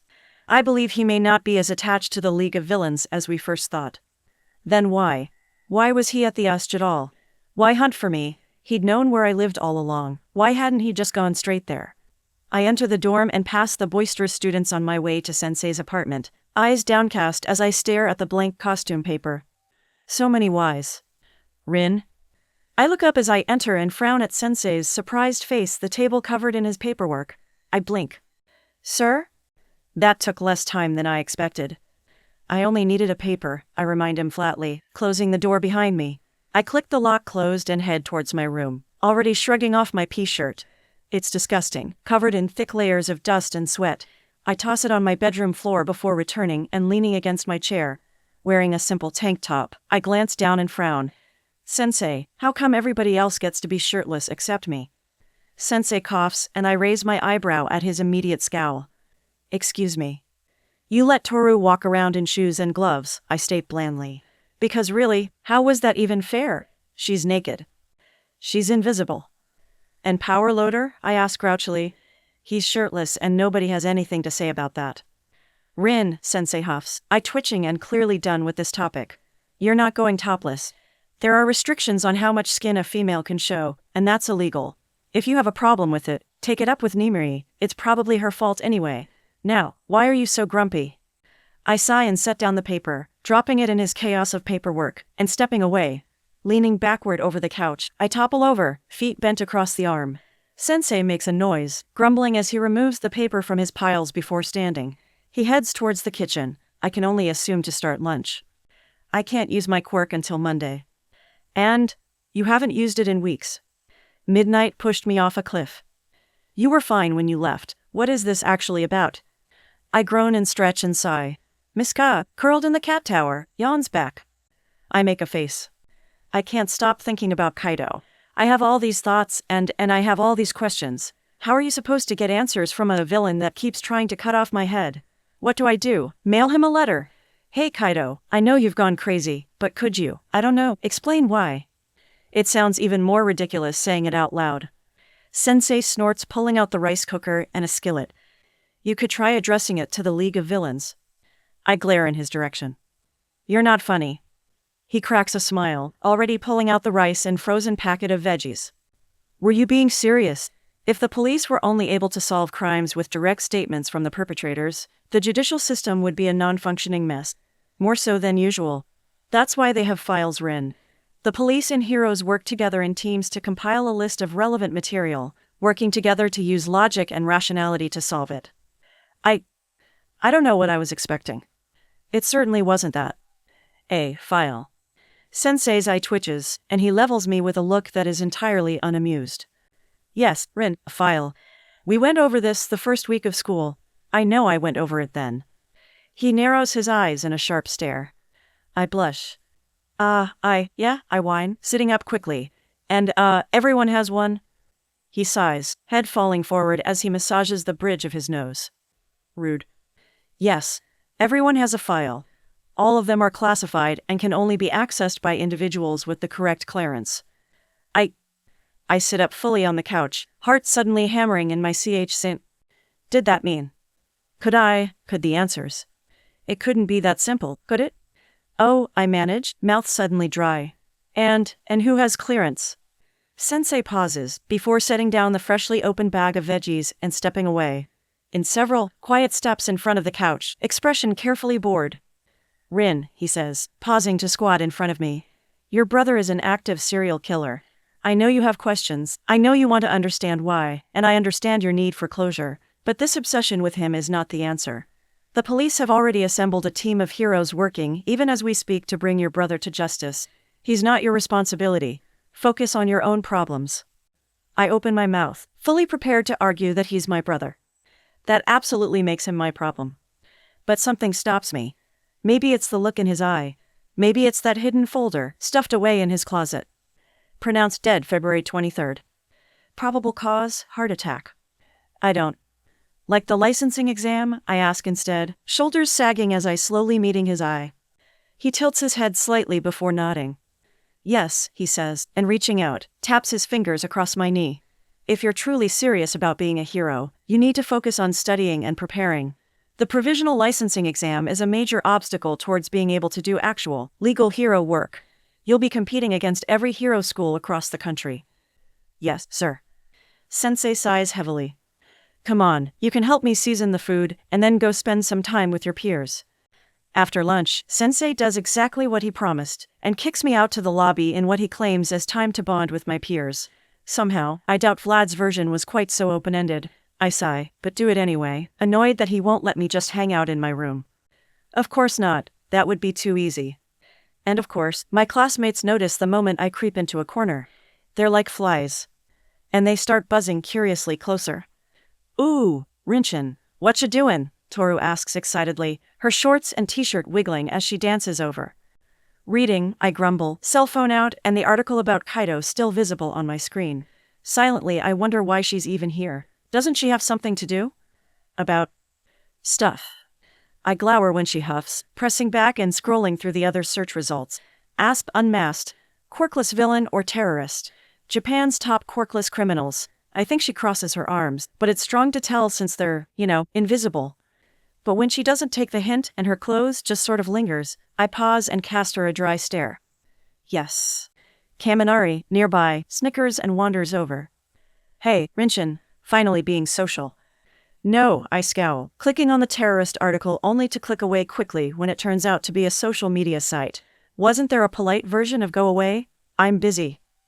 I don't know. You sound pretty chatty to me, he laughs, taking a seat at the table beside me. His chair leans back automatically and, secretly, I hope it falls. What's it about? I consider responding your mama. Shinsu would be proud. But would they go away? Yo, anyone out here want to play a game? Shouts Kirishima from the elevator as it dings. I twitch when the redhead squawks in excitement at us. No. I sink in my chair and groan. Rinchin. Snatching up my phone, I glare at all three of them and stomp to a different corner, feeling their eyes as I take a spot on the floor by the window, that's hopefully below eye level. Oi, what's her problem? I hear Toru grumble. Come on man, Kirishima laughs awkwardly. You know she's, shy. Let's just leave her alone, she'll come over when she's ready. She didn't look too shy around purple, Kaminari complains. I let off a forbidden wave of shadows, feeling them dance through my hair and condense above me. I sneer when all three squeak, drawing the shadows back in when they finally retreat. I turn and focus on my phone then, my attention devoted completely to the task at hand. Everyone has a file. All of them are classified and can only be accessed by individuals with the correct clearance. I return to the search and stare at it for a long moment. Who has access to files? Too vague. The page loads millions of results about shared files and how to access them remotely. I wrinkle my nose, trying to think of how to be more specific. Who can access criminal files? Government personnel. I click one of the links and stare at the list. Prosecutors, law enforcement, heroes, and team members on a case. I stare at the heroes label. Did that mean I could access it? I cradle my head and sigh, the steady laughter of my classmates wearing at my focus and nerves. I can hear Kirishima and the others at the TV, their laughter explosive and random as they cheer and shout over some odd fighting game. Midoriya and Ida, closer, are just as distracting, short snippets of their conversation drifting over even as Ida randomly interjects with sharp movements that catch my eye. I close my eyes, their noisiness such a sharp contrast to the quiet months with Sensei. It reminds me of the last one. And for a moment, I can imagine it as it used to be.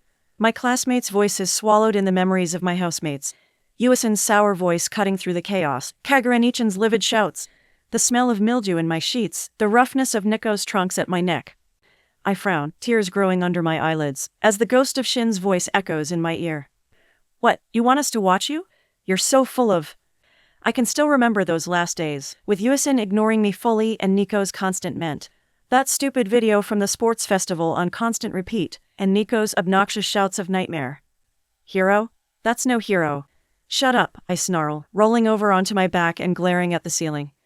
Todoroki, walking by with a bowl of food, blinks and pauses, offering me a weird look. I sneer when he doesn't immediately keep moving. What are you looking at? I snap. You. Who are you talking to? He asks, clearly not intimidated. I bar my teeth. Myself. He blinks again and shrugs. Oh! I sit up and stare at his back, annoyed as he shuffles over to the couch, bowl in hand and feet folding under him. He doesn't look back and instead concentrates on what looks like a bowl of cold soba, sitting alone. I scowl, hating the painful scratching in my CHC. I cross my arms, swallowing the stupid tears. You'll never hear Yuisan again. She's dead. Pronounced dead February 23rd. Probable cause, heart attack. I rise steadily, shoving the thoughts away as I physically push myself up to my feet. I glare once more at the boy before stomping towards the door. I hate this. I hate them.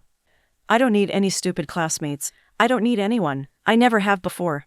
What's the point when they always leave? I snarl as I step into the courtyard, tears burning in my eyes, and swipe at the excess running down my cheek. I want to form shadows, want to rake them through the grass and dirt. I want to pretend like I'm back at the group home and not this stupid dorm full of idiots. They're gone. Why Kaido? I kick the dirt, the cooler afternoon breeze sharp against my face. It's nice. Outside, they sound so much more muffled, like a TV at half volume. Outside, I can pretend like none of it's real. He's going to come for them. Worrying about that isn't logical. The only thing you and your classmates can do is train and support each other. I sink to my feet and sigh, hating the buzz of energy under my skin. Fear swirls with something stronger, and I stare off at the setting sun miserably, watching the sky turn. The way the clouds settle and pink, and the way the darkness creeps in, it looks like the sun is drowning in the horizon, clawing at the infinite blue as shadows engulf everything. I watch it silently, eyes aching. Hakachan. I don't look up at the familiar voice. Midoriya. What? There's a rustle as he creeps closer, as he settles beside me. Is it the noise? I blink and frown, eyes drifting towards him. He doesn't look back, large green eyes locked on the horizon. I wonder what he sees. The way his freckles reflect the last of the sun's golden glow, I can't help but think it's not the same. Lips pulled into a thoughtful frown and hair a mess of green so dark it almost seems black. Yes. He nods, lips curling into something reassuring. He has dimples. I don't know that I've ever noticed. Will Kaido take away this too? The tears burn as I turn away, lips trembling. I don't want him to die. I don't dare open my mouth, too afraid of the sob currently creeping up my throat. If you want to talk, you know we're friends, right? You don't have to just rely on Shinsokun or Aizawa-sensei. I swallow and sink further into my knees. Yeah, I whisper. Midoriya lets out a quiet noise. Good. Never mind, he mumbles suddenly incoherently. I'm gonna train. I watch as he stands, face suddenly red, and hurries several meters away. It takes him a moment to get started, his voice lost under the wind in my ears. But eventually, he stops fooling around and starts kicking. It looks like Edis, just less refined. I relax when he focuses completely on it, as if forgetting I was there, and instead just watch as he works. The thoughts that had plagued me so thoroughly since lunch finally quieting. He's resolute. Or maybe persistent.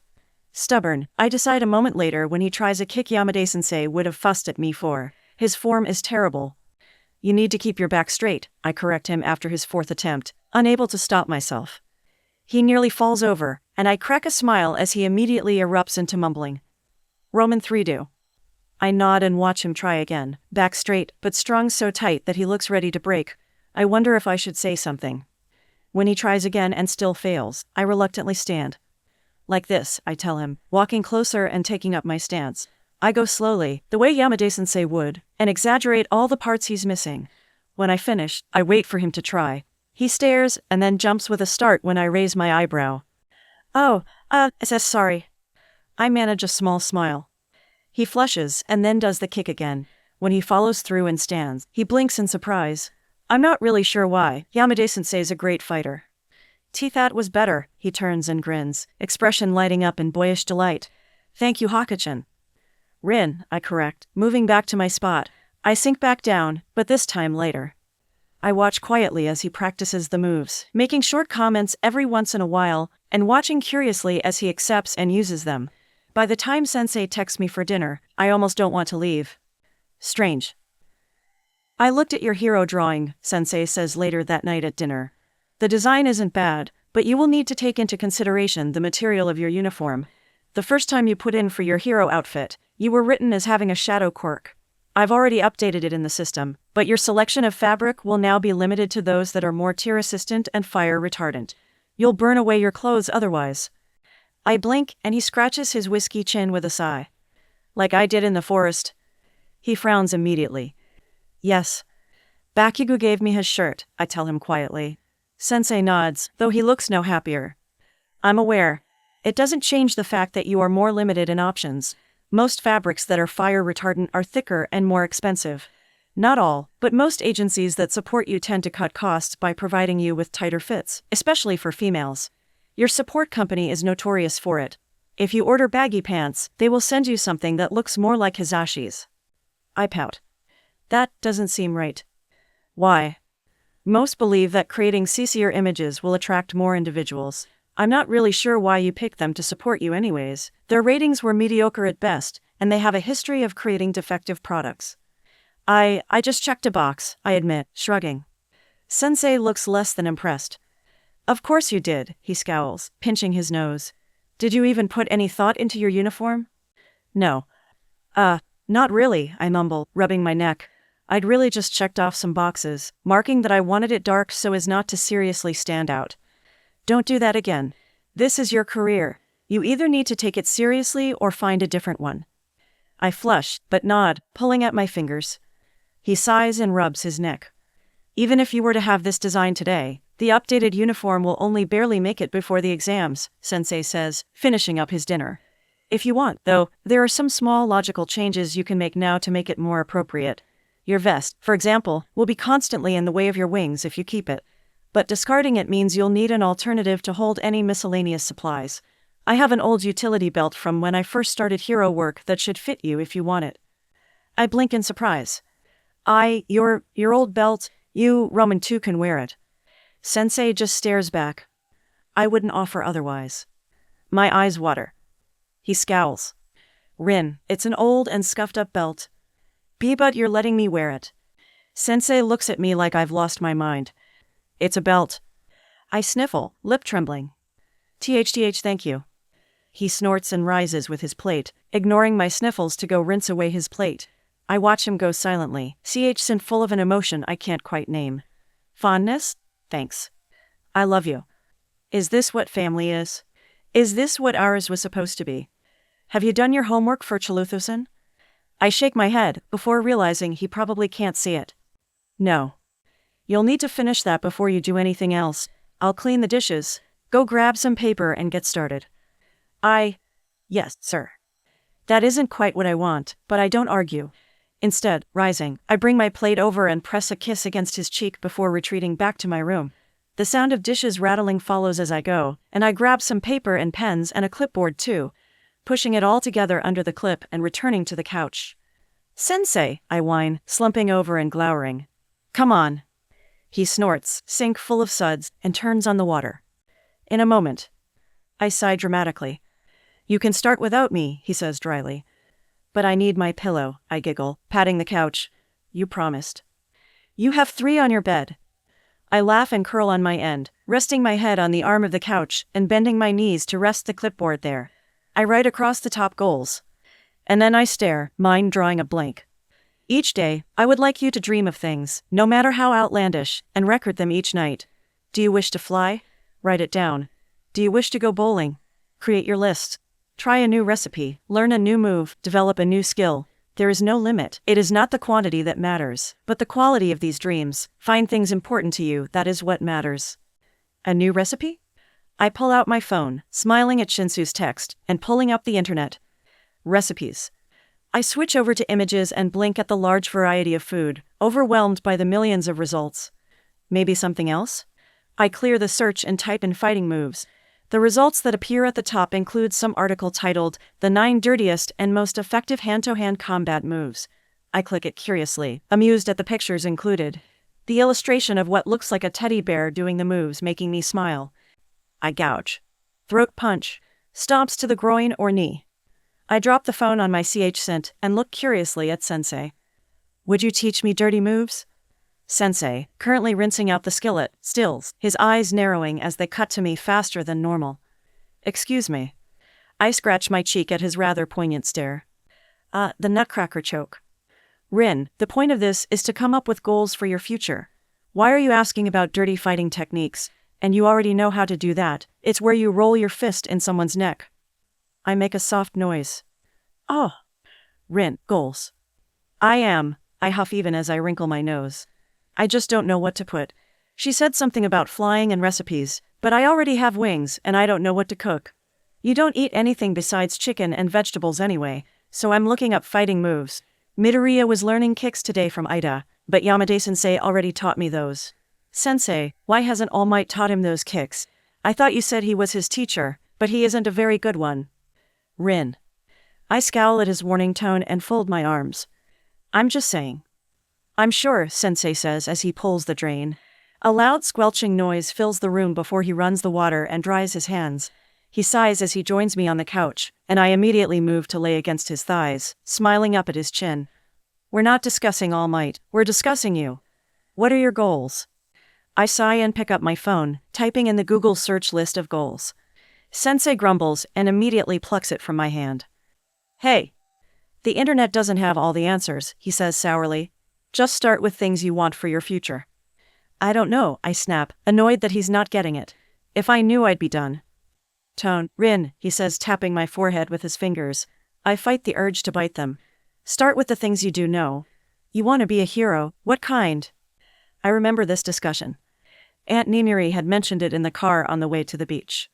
You already know you want to be a hero, but what kind?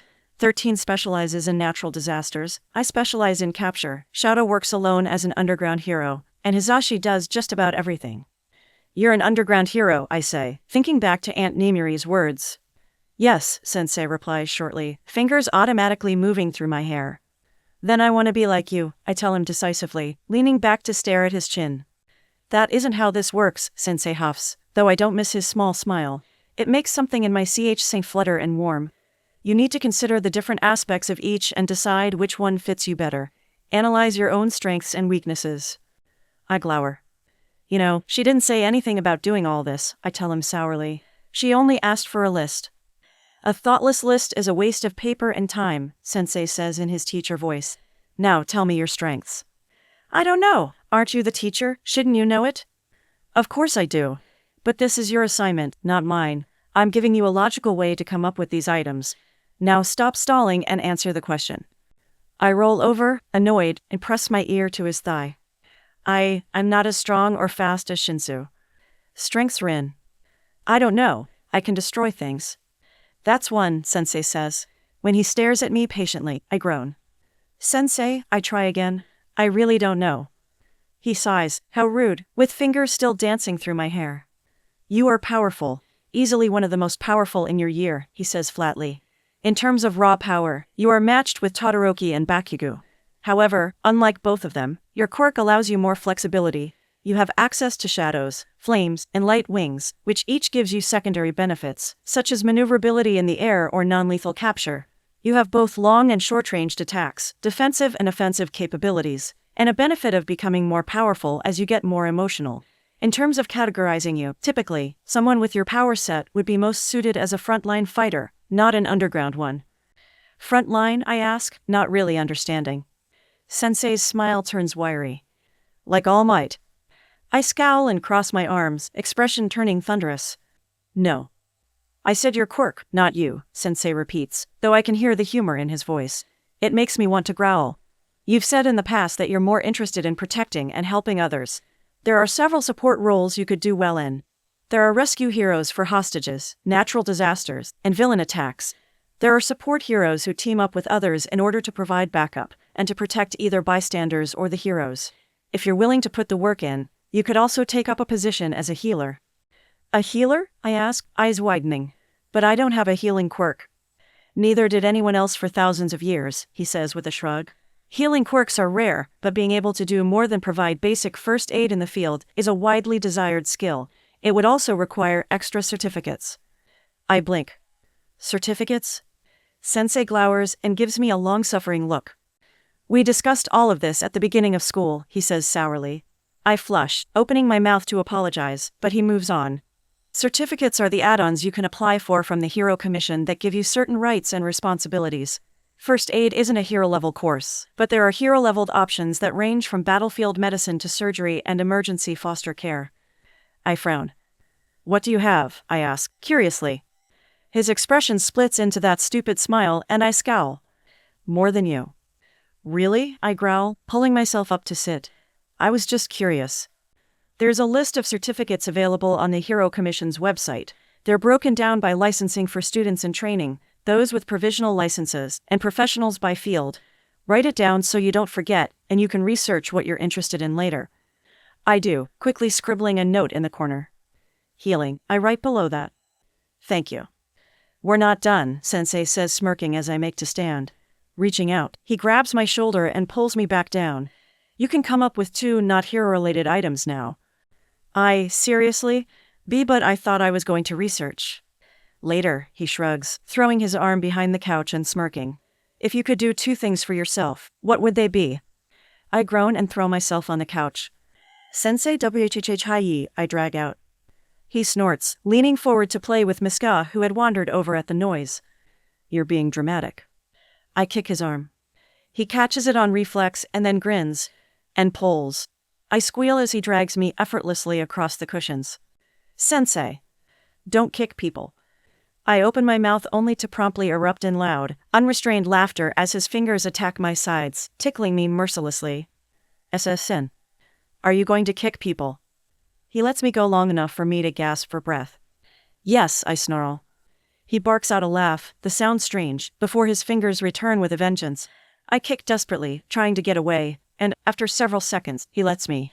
I scuttle to my side of the couch and try to catch my breath, glaring. Sensei. He shakes his head, lips still caught in a smile, and stretches before sliding to the floor. Legs crossed, he coaxes Miska from the cat tower to his lap. She purrs and makes several passes beneath his hand. Rin, he repeats, somehow managing to sound both amused and exasperated. Kid, this isn't a strong question. If you could do anything today, what would it be? It doesn't require all this thought. Just tell me the first thing that comes to your mind. I huff, and at his look, sigh. I don't know. The movies, I grumble, trying to come up with something. Or a festival, I guess. But not an all-might festival. Once, I saw a picture of the Cherry Blossom Festival, and it looked really pretty. But the ocean looked pretty, and it was awful, so maybe not. You're a little late for the cherry blossoms, Sensei interrupts wryly. Why the movies? I've never been, I admit, leaning over and sprawling out behind him on the couch. I reach out and immediately undo his hair, almost hearing his thoughts. Touchy child. It makes me smile as I rake my fingers through the soft waves. Kagarin-chan used to go there on her dates, but I've never had friends like that, and if Mama ever took me, I don't remember it. But Nichan used to talk about how they sell popcorn that sticks to your mouth, and how the screen took up an entire wall. She said the sound was so loud you could feel it in your bones. Sensei is quiet for a long moment, so I begin to braid back the strands. As usual, they want to slip away. Do you like movies? He asks, turning his head slightly and raising an eyebrow. Not the scary ones, I tell him, wrinkling my nose. But there were these ones that Nichan made me watch with her where two people would meet and by the end would kiss and like each other. They were nice. They made Nichan smile. I smile down at him, and he thumps his head lazily onto the couch. I giggle at his disgusted expression. You like romance, he says, sighing. Lovely. Friday and Saturday pass in much the same manner as Thursday, only without a therapy session to interrupt. Mornings are spent training with Aunt Nimiri, fighting to get control of my quirk, and jumping from cliffs of various heights to try and glide. The afternoons feel just as awkward, kicked out by Sensei to bond with my classmates. I usually manage about 2 hours on some task or another math worksheets, my new hero uniform, or Chalutho's assignment until their racket gets in my head, and I end up retreating out to the courtyard. That, I think, is my favorite time, besides my quiet evenings with Sensei. I sit unobtrusively in the grass, the boisterous chatter of my classmates muffled by brick and mortar as I watch Ida and Midoriya practice. They're fascinating to watch. Without the distractions of others, I can see their little tics, the way Midoriya bites his lip and Ida favors one leg, the rhythm of their conversations and the simple way they tease each other. It reminds me of Shinsu. For some reason that's strange. I didn't know they were close friends. But I can also see their weaknesses, the way Midoriya always lands unbalanced at the end of his kicks and Ida's witty open back. I twist a piece of grass and consider telling them. Excuse me, you need to fix this. But is that rude? Do I add a transition? How do you transition to that? Hey, so I noticed you were both practicing. That's stupid, I mumble, shredding the grass and pulling up a clover. Of course, I noticed they were practicing. I'm sitting right here. Then, hey. What would you do if it were Shinsu? Shinsu doesn't leave his back open like that, and Sensei fixed his kicks ages ago. Why hasn't All Might? F-Seeker, I snarl, wrinkling my nose and pulling off all the leaves. A flash of heat rises, and I toss the stupid clover to the ground. It's probably his fault. He should be a better teacher. I remember Toshinori's surprised face, his kind blue eyes, and pick a new plant, tearing it apart in seconds. Liar. Fine, I just won't say anything. But if Kaido... Damn it, why am I always so bad at this? Hoki-chan, Ida interrupts, immediately drawing my ire. He straightens his glasses and wipes the sweat from his head. Do you want me to get Sensei? I glower. No, I snap. I don't always need him. Both boys blink, eyes wide, and I scowl, breathing deeply. But you were smoking, Midoriya points out. I glance towards my arm and glare at the thin curls of smoke rising from my skin. It thickens before I force the anger uncomfortably back down. Are you angry? I'm always angry, I tell him sourly, grabbing a yellow-flowered weed. I focus on tearing apart its petals. You're off balance at the end. Midoriya nearly falls over and I scowl. Stupid transitions. Ida, still looking concerned, frowns. Is that it? He's got all of the individual forms right, the taller boy says. He keeps landing on his toes instead of his heels, I reply grumpily, giving up on the flower and just folding up my legs. It's making him off balance. The green-haired boy scratches his neck and laughs. Oh, thanks. Ida, eyebrows still furrowed, steps back and gestures for the boy to do it again. I watch, eyes following his movement, and nod when he does it again. She's right. I scowl at the surprise in his voice and shoot them both a look. I'm not stupid, I tell him sourly. Of course not, Ida replies immediately, his eyes going wide as his hands immediately start chopping furiously in front of him. I wasn't saying that at all. Please don't take it that way. I was merely surprised. That I can see where he's landing, I snap irritably. No, that you noticed his weakness so quickly, Ida says, looking hurt. You've been showing him the same moves for the last 15 minutes, I remind him darkly. There's nothing quick about that. I shove myself to my feet and do the same kick, taking the time to emphasize every stance slowly like the way Yamada-sensei showed me. Midoriya's expression turns thoughtful, and a steady stream of mumbles begins to spill from his lips. Ida's eyes widen. That was amazing, the blue-haired boy shouts, eyes wide as he begins clapping loudly. I grimace, but he either doesn't notice or doesn't care. Did you learn that just now?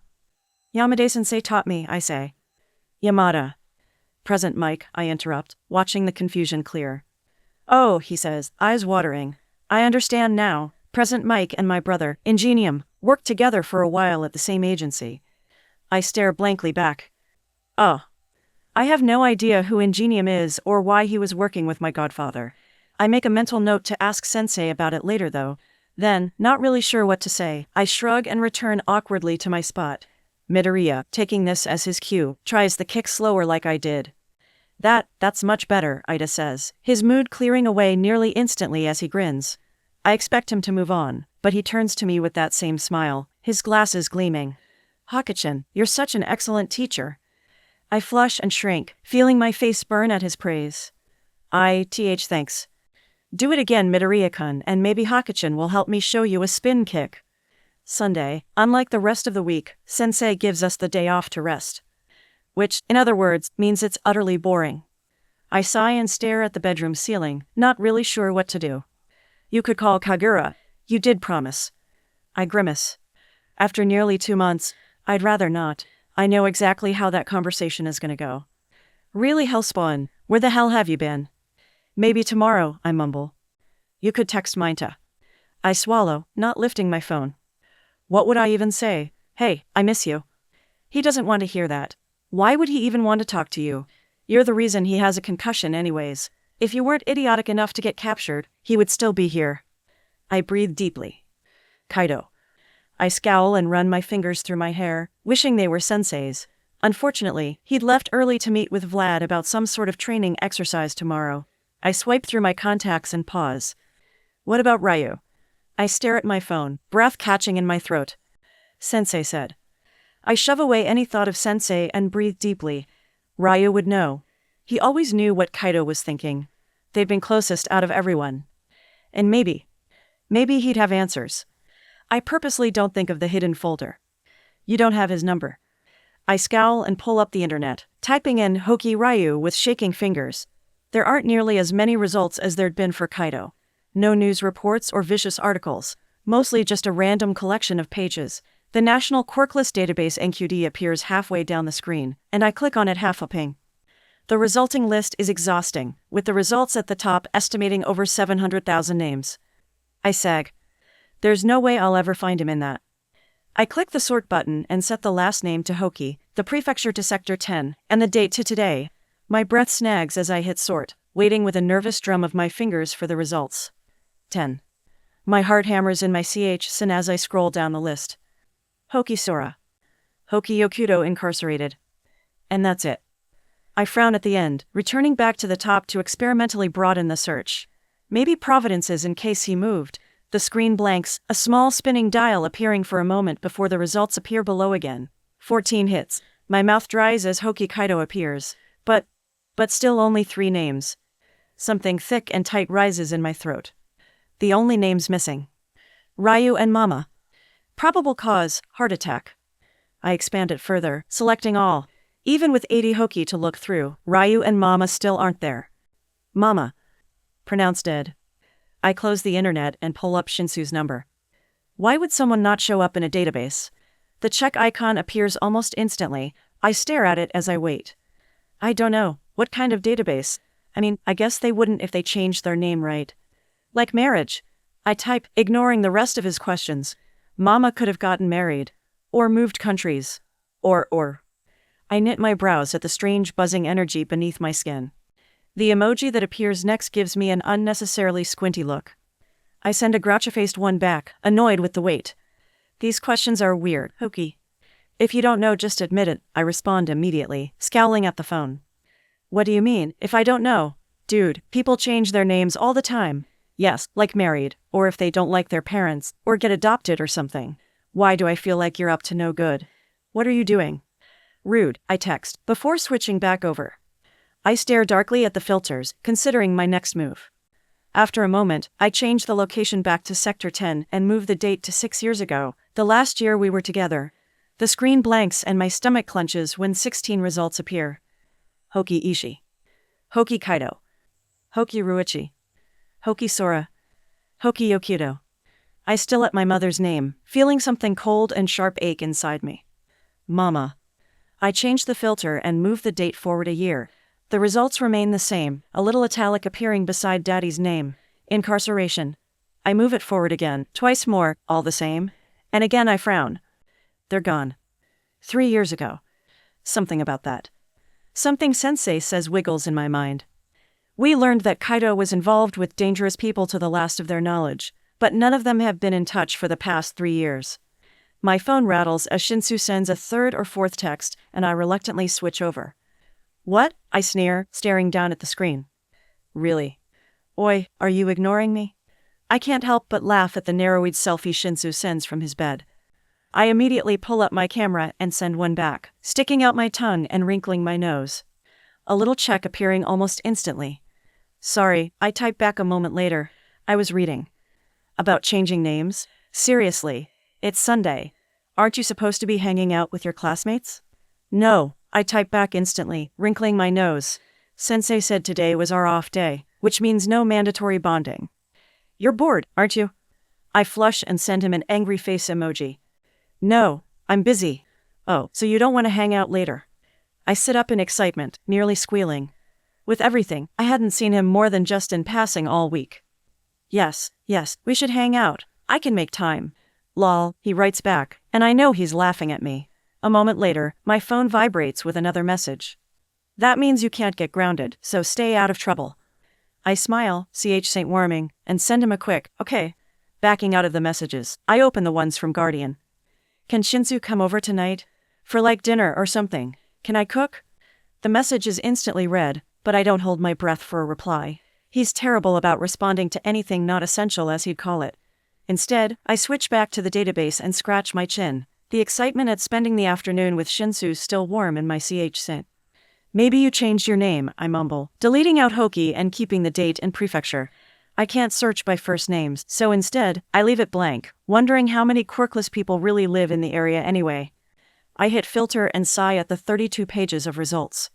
Scrolling down each one is annoying, especially once I realize just how many Ryus are quirkless. By the C's, it loses most of my interest. By the K's, I'm bored. By the time I get to the end, I'm certain that Ryu either left the country or changed his name and moved. Without anything else to do, I switch it to our sector and hit search again. 14 pages of results. I blink in surprise. Why are there so many less quirkless people here? I furrow my eyebrows and swipe through the results, eyes scanning as rows and rows of words pass. There are even fewer Ryus here, most of the quirkless people being over 50 and 60. I stop looking at the name and really just check through the ages, switching from page to page as the random few younger people catch my eye. A 5-year-old named Aino, a 15-year-old named Kiyomi. So I'm completely unprepared when, in the M's, Midoriya shows up. Midoriya Izuku. 13. I have to read it twice. What the? I click his name, ignoring Sensei's text buzzing through my phone, and stare at the city of residence Mostafu, Japan. What? Maybe it's a mistake, I mumble, backing out and scrolling up to the filter. The date. Maybe it's just a mistake. I change it to current and type in Midoriya in the search bar. No results. I scowl. What is wrong with this website? I pull up the filter and hit the date, backing it up to 2 years ago. One result. Midoriya Izuku, 13. I change the date to last year. One result.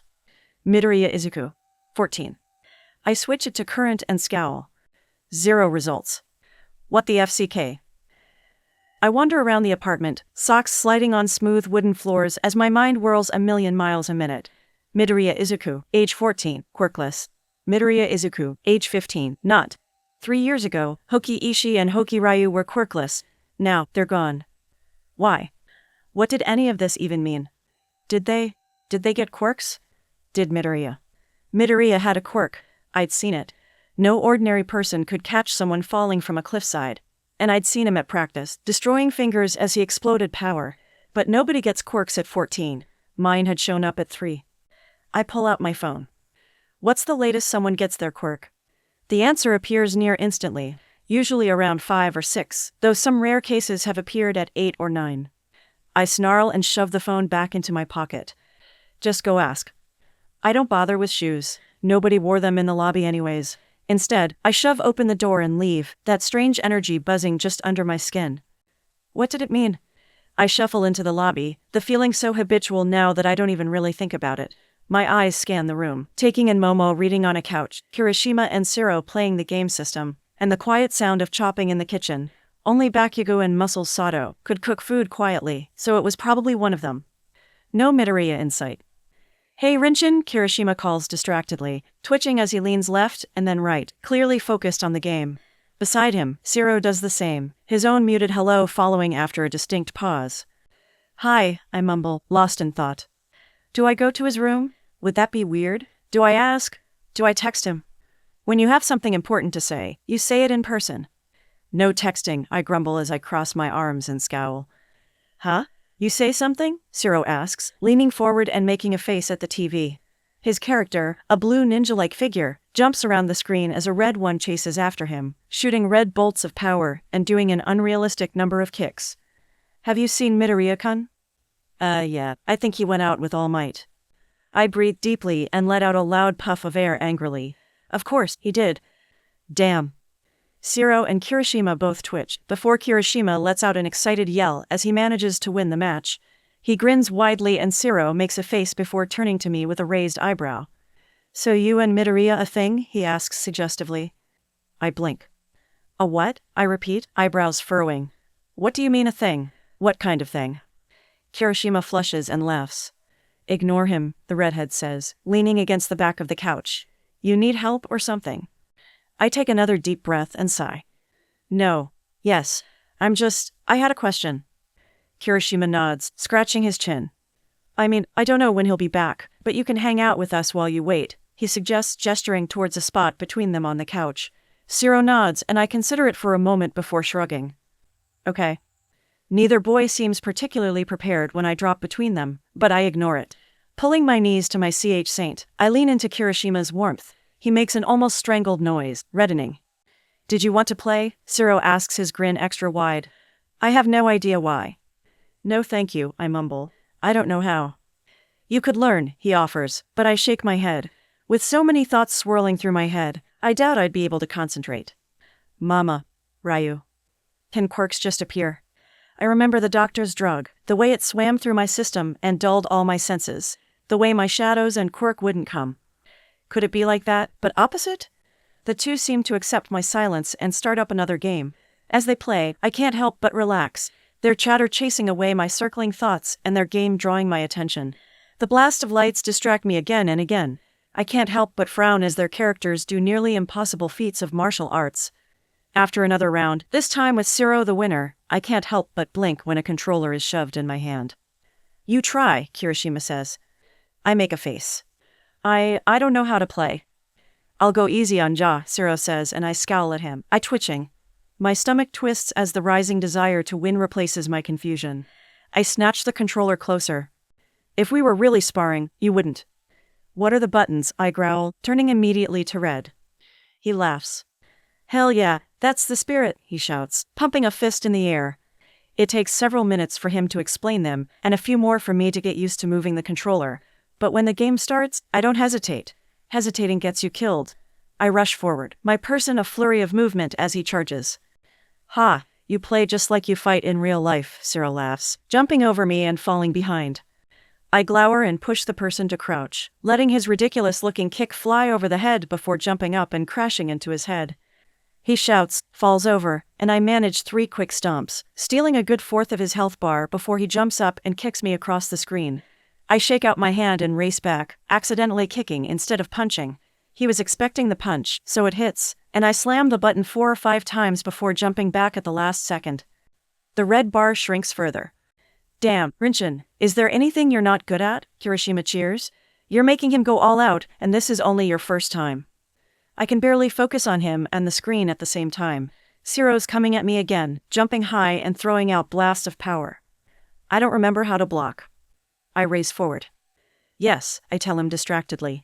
People, math, emotions, not being weird, words. Zero jerks, eyes wide, and I take advantage of the distraction. I find a way right below him and watching him fall and kick him back up. I catch him in a weird cycle 1, 2, 3, 4. Ko, shouts the television, and I drop the controller with sweaty, shaking hands. My legs bounce and my fingers twitch. I feel like one massive wad of energy, like if I take one more round I might just combust. I all but shove the controller back at Kirishima, jerking to a stand. I should go. Both boys watch wide-eyed as I jump up and pace, taking the space behind the couch again. Unable to go outside in my socks and unwilling to go back to my room, I slip into the kitchen and shove myself against the wall, heart pounding. What are you doing? I gasp for breath, feeling like electricity is running under my skin. Is this how Kaminari feels? How can he stand it? You better not be about to FC King cry. I twitch at the familiar voice, eyes sliding to the blonde boy dressed in simple shorts and a t-shirt. With a skillet in hand, he scowls in my direction. Bakugu. I wrinkle my nose in annoyance. I am not. Then I still, remembering Midoriya's words. Kachin. Weren't they childhood friends? I just feel, jittery. I hate the stupid look he gives me as he turns around, the dismissive nature of it. As if I were some weird bug that he didn't have time for. Whatever. I scowl, the electricity still rolling through my system sparking brightly. Igniting like live wires. So, Kachin, I draw, tasting the word experimentally on my tongue. Boldly. By the way he stiffens immediately, I can tell it hits a nerve. Good. He turns his head back slowly, twitching as his lips pulling back in a sneer. The name feels like power. I can't help my own ugly joy in the face of it. The FCK, did you just call me a Mobatch? He snarls. Kachin, I repeat, smoke twisting like dark vapor as it curls from my pores. You were friends with him with Midoriya, weren't you? The FCK are, you know. I wasn't stupid Deku's friend, stupid. But he knows your mother, I interrupt, glaring. The glint in his eye is dangerous as he moves, dragging a sizzling skillet from the eye. He turns it off with a click, hands twisting almost immediately to his side. He bars his teeth, a warning and a vicious warning I refuse to heed. Yeah, so what? That doesn't mean we were F-seeking friends. F. So you knew he was quirkless. For a moment he looks furious. Crimson eyes burning brighter than any flame, arms shaking under pressure, veins throbbing. He knows. I can see the truth of it in every angry line of his body. Then, I can see him swallow it. I don't know what the hell you're talking about, he growls, turning back to his food with a snap, shoulders rigid with tension. So FCK off, I'm eating. There's something going on. I don't know if it's a conspiracy or some sort of stupid hidden truth like All Might, liar, but I don't like it. I may have been stupid the first time, but I refuse to fall for it all again. Dragging myself back to our apartment, I don't hesitate. I drop my phone on the table, stomp towards Sensei's room, and immediately open up his closet. It's as boring and bland as last time. Dark uniforms hung in the corner, a capture weapon wound on the built-in dresser, the picture from Shinsu's phone still stashed away. Except, the pile of folders is gone. I glare. He moved them? Looking at the dresser, I debate the pros and cons of searching through them. Really? That was like asking for a beating. Yuusin would have. He's not Yuusin. The weird energy under my skin sparks dangerously. I lean from foot to foot, hands working quickly at my shirt. I'm not going through Sensei's drawers. Disgusted, I turn and study his bed. Simple, plain, with dark sheets and no actual headboard. Maybe it's under there? Dropping to my hands and knees, I look under. It's bare like everything else in this stupid room. Shoving myself up, I search his desk next. Empty. Damn it, I scowl, jerking open the desk drawer with a sharp shock. The front opens to a handful of pens, scissors, and a single roll of tape. I scowl and shove it back, dragging a hand against my braided hair. What to do? I scowl. Mama and Ryu missing, now Midoriya quirkless. I drag myself from Sensei's room sourly, pulling the door shut unnecessarily strong behind me. Then, plopping on the couch, I resign myself to the stupid wait for Sensei to return. By the time Sensei gets home, I'm practically vibrating, perched on the edge of the couch as he unlocks the door. Sensei. Ah, Rin. We need to talk. He blinks in the doorway and gives me a weird look, dark hair loose around his face and one hand stuffed in his pocket. It's a stupid look, like he just woke up from a nap and couldn't be bothered to even comb out his hair. I almost want to go tie his hair back for him, annoyed at the way it hangs in his eyes. Isn't that irritating? Shutting the door behind him, he raises an eyebrow. All right. Of the 1,000 ways I'd imagine this conversation to go, this wasn't it. I squint suspiciously. Wait, for real? He smirks, pocketing his keys. That's fine. By the way, what's up with the hair? My hair? Huh? I scowl, brows furrowing. This wasn't going any way I was expecting. Reluctantly, I pull out my phone. This better not be a prank, and click on the camera. I blink at the image staring back at me. Dark baby hairs loosened throughout the day stand at full attention, sticking straight up all over my head. Almost like static. Your quirk? Obviously, I sneer. Excuse me. Sensei stares, but I ignore him. What could? The strange feeling? I had been feeling. I had no idea how to name it. Wiggly? Electric? Which emotion do you think it is? Sensei asks after a moment. Absent-mindedly scratching at his face, he seems to debate with himself before heading towards his room. Likely to change. How should I know? I scowl. I didn't even know it was floating. He stops mid-step. Rin, he says sharply, a warning clear as his voice drops dangerously. I don't know what has you so worked up, but I suggest you breathe. One more rude comment and you'll be writing essays. I grumble under my breath, and when his expression doesn't change, I scowl and cross my arms. I haven't done anything. I've just been waiting for you forever, okay? Geez. The attitude is the problem here, he says, voice dropping dangerously. This is your warning. I breathe deeply, eyes narrowing back. Do you need to go now? He asks. No. What did you do that got you so worked up? Research, I tell him, sour. He pauses from unraveling the capture weapon around his neck and gives me a strange look. Research, he asks, sounding oddly bewildered. Research into what? I glare. He stares back equally, unmoved, like he doesn't have a file of information hidden away. My information. Mama. Pronounced dead February 23rd. Probable cause, heart attack. The energy beneath my skin charges dangerously. Research into what? He repeats, removing the capture weapon and dropping it heavily on the counter.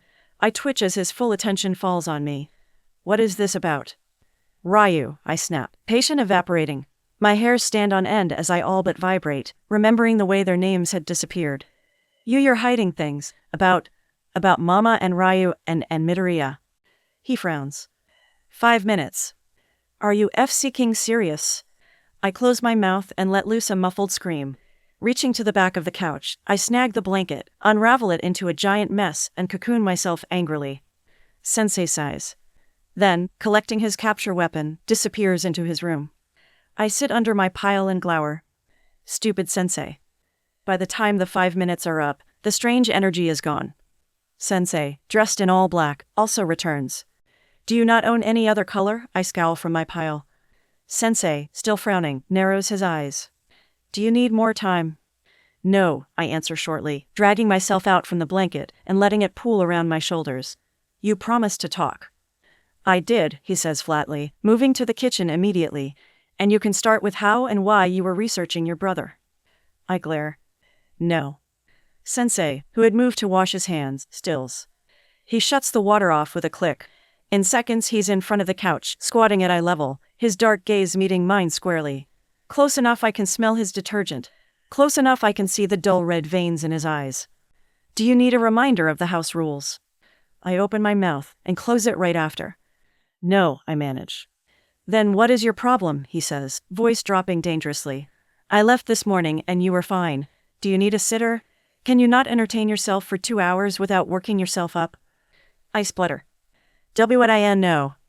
Then explain to me why you're in this mood, he snaps. Now. In the face of Sensei's annoyance, I cringe. Ah. Words, he says sourly. It's the last straw. I'm tired of the secrets, I finally snap, eyes blurring.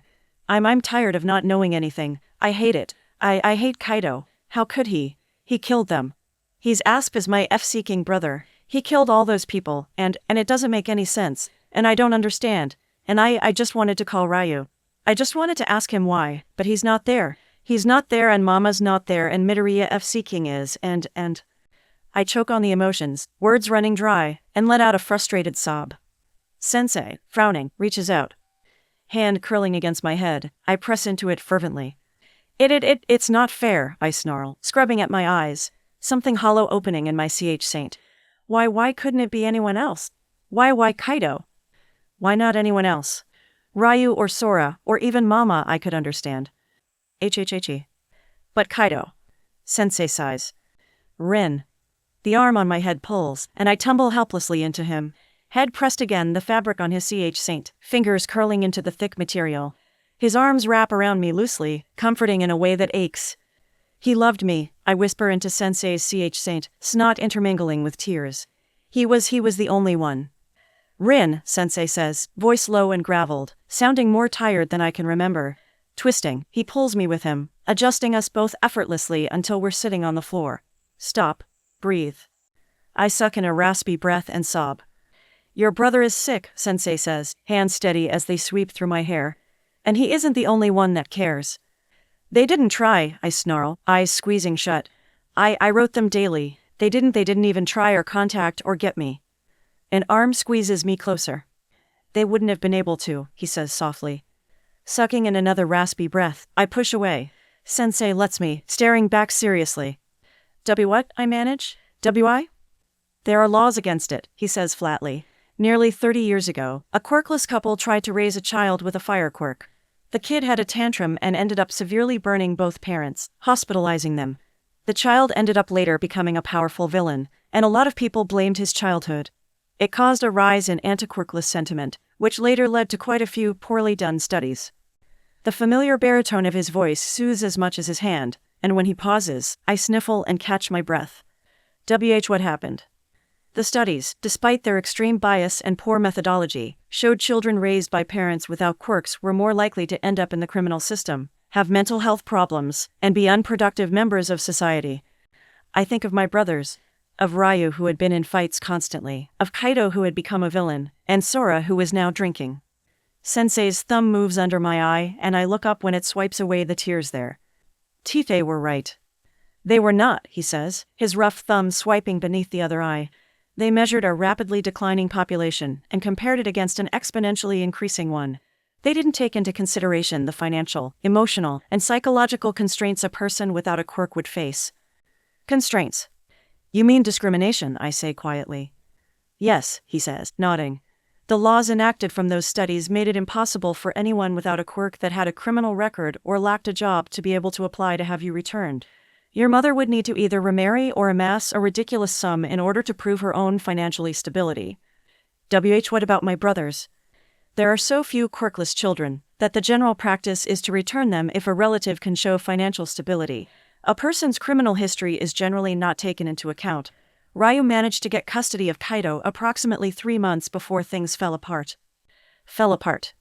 Pronounced dead February 23rd. Probable cause, heart attack. My stomach drops. She's really gone, I whisper, looking down at my hands. Mama. It should probably hurt. What does it mean that it doesn't? Is this why they didn't want me? Is something wrong with me? You went through my files. There's something strange, almost pained in his tone. I don't know what to say. Shoulders slumping, I don't meet his eye. Ah, he sighs, shifting again as he leans heavily back. I glance up to see his head fall backwards, the hairs under his chin wiry and sparse, the dark waves of his hair scattered across the cushion. This wasn't how I intended for you to find out. Sighing, I lean with him. Safe. Warm. I'm sorry. I just don't know if it's directed at him or Mama more. I meet Shinsu around too, feeling lighter and less melancholy after a nap. Shinsu notices. I can tell in the way his gaze lingers on my face. Hey, he grunts, brows furrowing in concern. He reaches out with an arm and I take the silent offer thankfully, pressing into his side for a hug. You good? I consider my answer probably longer than I should. Maybe, I manage, dragging on a half smile with a little shrug. Sensei and I talked. There's a question there he doesn't ask. I think it's what I like best about him. Do you want to spar? I ask instead as he pulls away. Spar? He repeats, blinking. Really? Isn't it supposed to be our day off? I smile. Scared? I tease. Come on, we can do it in the courtyard. Ida and Midoriya always. I cut off at the reminder of the green-haired boy, who mysteriously gained a quirk. Ida and Midoriya always, Shinsu leads, raising an eyebrow. Train there, I huff, blushing. Sorry. Thinking. Can we? Please? I've missed you. He flushes. Still smiling, I tug my hands behind my back, trying not to reach out and grab him in another hug. Please? Ask Sensei first, he says, running a hand through the wild purple hairs. If he says it's fine then, sure, I guess. I suppose it's been a while since I made you eat dirt. I can't help but laugh. You're so full of yourself, I scoff even as I pull out my phone. Oh, have you been working on your ultimate move? Of course, he huffs, coming over to watch me type out the text. Can Shinsu and I spar? And, I ask, waiting for the reply. The phone vibrates and I glow a little in excitement. No quirks, don't hurt each other, and if either of you catches an attitude about winning or losing, you won't do it again. Thank you, I reply instantly. Then, in a moment of impulsiveness, I turn on the camera and flip it around. Shinsu blinks when both our faces appear on the screen. Giggling at his bewildered expression, I take a quick shot. Seriously, he grumbles, ears red as he shoves away. I think it's cute, I admit, ignoring him in order to message a copy. Sensei will like it too. Maybe he'll even replace that one he's hidden in his closet. Hidden in his closet? He laughs, already starting towards the dorm. What were you doing in his closet anyways? I flush. Investigating. His clothes? He asks, raising an eyebrow. You know that's weird? I scowl. Really? Sticking out my tongue, I unlock the door. Holding out the door, I can't help but notice the stares of several of my classmates, some more surreptitious, others openly gawking. Unsure why they're being so weird, I give a little wave. Shinsu, ears burning again, scowls. Ha! Told ya it was purple, Kaminari shouts, expression bright as he lounges on one of the nearby couches. Hey Shinso-kun, Momo greets politely. The only one of my weird classmates with any manners apparently. Shinsu shoots me a dirty look. I shrug. It's not like I had any control over them. What are you two up to? The blonde asks, sitting up and looking oddly interested. Behind the couch, Achako and Mina wander over as well, clearly curious. Oh, sparing, I admit, pulling at Shinsu's sleeve as I nod towards a familiar set of doors. Of course, they would act like this the one time I wanted to be out here. Ugh. Ooh? Sparing, huh? The boy asks with a wink. Shinsu doesn't smile back. In fact, he freezes mid-stride, and I blink when he scowls, narrowed at the blonde. Shinatosha-kun, I ask questioningly. You know, I don't particularly like what you're insinuating, my best friend says sharply. I frown, suddenly uncertain. Insinuating, I repeat, eyebrows furrowing. He just asked if we were sparing. Shinsu doesn't even glance my way, eyes locked on the blonde with far more antagonism than I expected. Kaminari, eyes wide, throws up his hands immediately. Oh, hey, my bad man. It is your bad, Shinsu snaps. Don't make perverted comments around her. She doesn't get them, and it's not funny. Perverted, I squeak, sending the blonde a surprised glance. Kaminari flushes, his entire face turning red, and Kyoka, who is clearly headed towards the kitchen, smacks him soundly. He's right, you know, the dark-haired girl growls. That was uncalled for. I open my mouth to ask what in the world they're talking about, but Shinsu snags my wrist and stomps away. Hurrying beside him, I offer a strangled smile to my ninja classmate, Shoji I think, as we head out the door. One of his weird hand things smiles back. Strange. The moment we're out in the grassy courtyard, Shinsu lets out a strangled groan. Twisting deftly, he pins me with a glare. What have you been telling them? I squeak, completely at a loss. Nothing. I don't think I have. But, about what? Exactly though. Us, he says, twitching. Us, I repeat. What do you mean us? Us what? Shinsu, I don't even know what you guys are talking about. What was perverted about any of that? Shinsu glowers, turns, and glares at the doors. I rub my cheek and whine, wishing he'd at least try to explain. Is it because I said we're sparing? He thought we were coming out here to make out, Shinsu snaps, shooting me a dirty look. I feel my whole body burn. What? When? You. He makes another face, clearly exasperated, and I cover mine, utterly embarrassed. Why would I don't want to. Why would anyone think I'd want to do that? Especially with him. He was my best friend. I'd seen Kagura-nichin make out plenty of times. It was kind of strong not to when any time she was with a male she'd be shoved up against a wall, their tongue all over each other, slobber and lipstick all over their faces. I grimace and shiver, not even wanting to imagine it. arms crossing against his saint. I don't miss the flash of hurt followed by annoyance. Why are you looking like that? You look like I suggested we eat bugs. Be because that's gross, I squawk, hands flapping as I wrinkle my nose. But the tongues and I don't want to drool all over you. Drool, he repeats, his frustration melting away as he stares at me incredulously. What the hell are you talking about? I flush and consider returning to my room, too embarrassed to even continue this conversation. Can we just spar, please? Shinsu, apparently not all that eager to continue either, nods and stretches out his arms. I fall into step beside him, and, after several moments, relax into the familiar routine. By the time we finish, I can almost pretend that never happened. Ready? I ask, taking up a stance a decent distance away. To trounce you? TCH, anytime. Sparring should have been fun.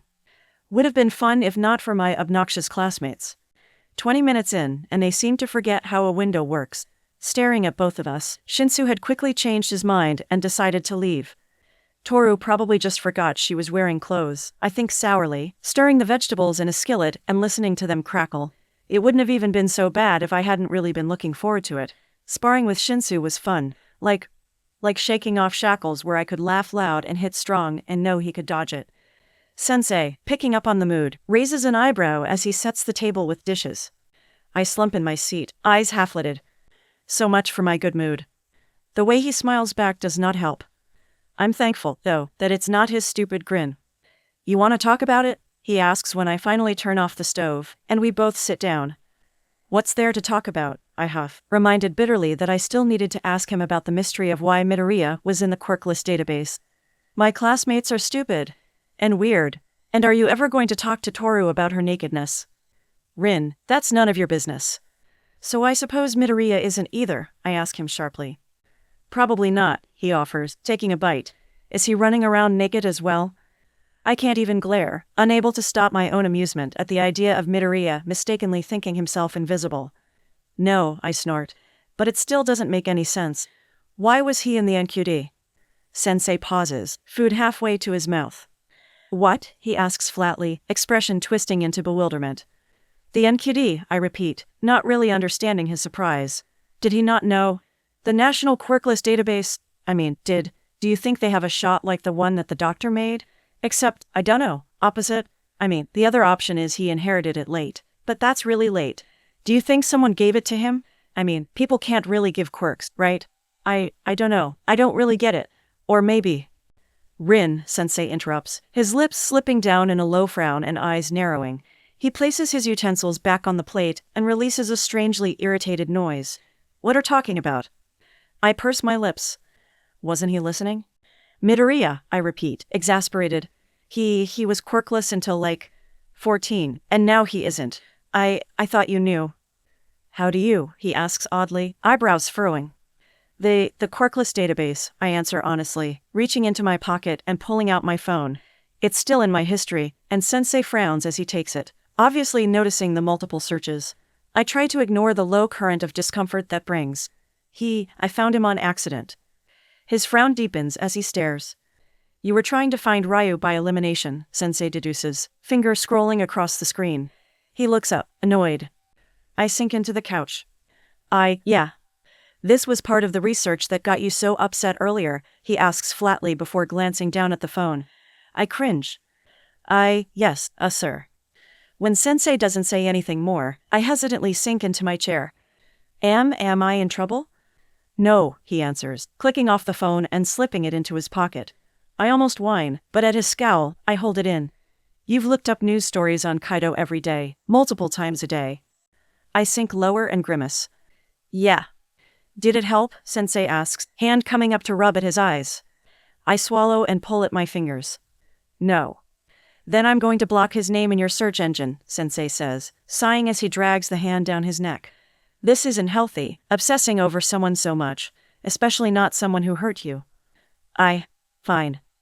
As for the information about Midoriya, thank you for telling me, Sensei says, and I glance up in surprise at the sudden change. That's it.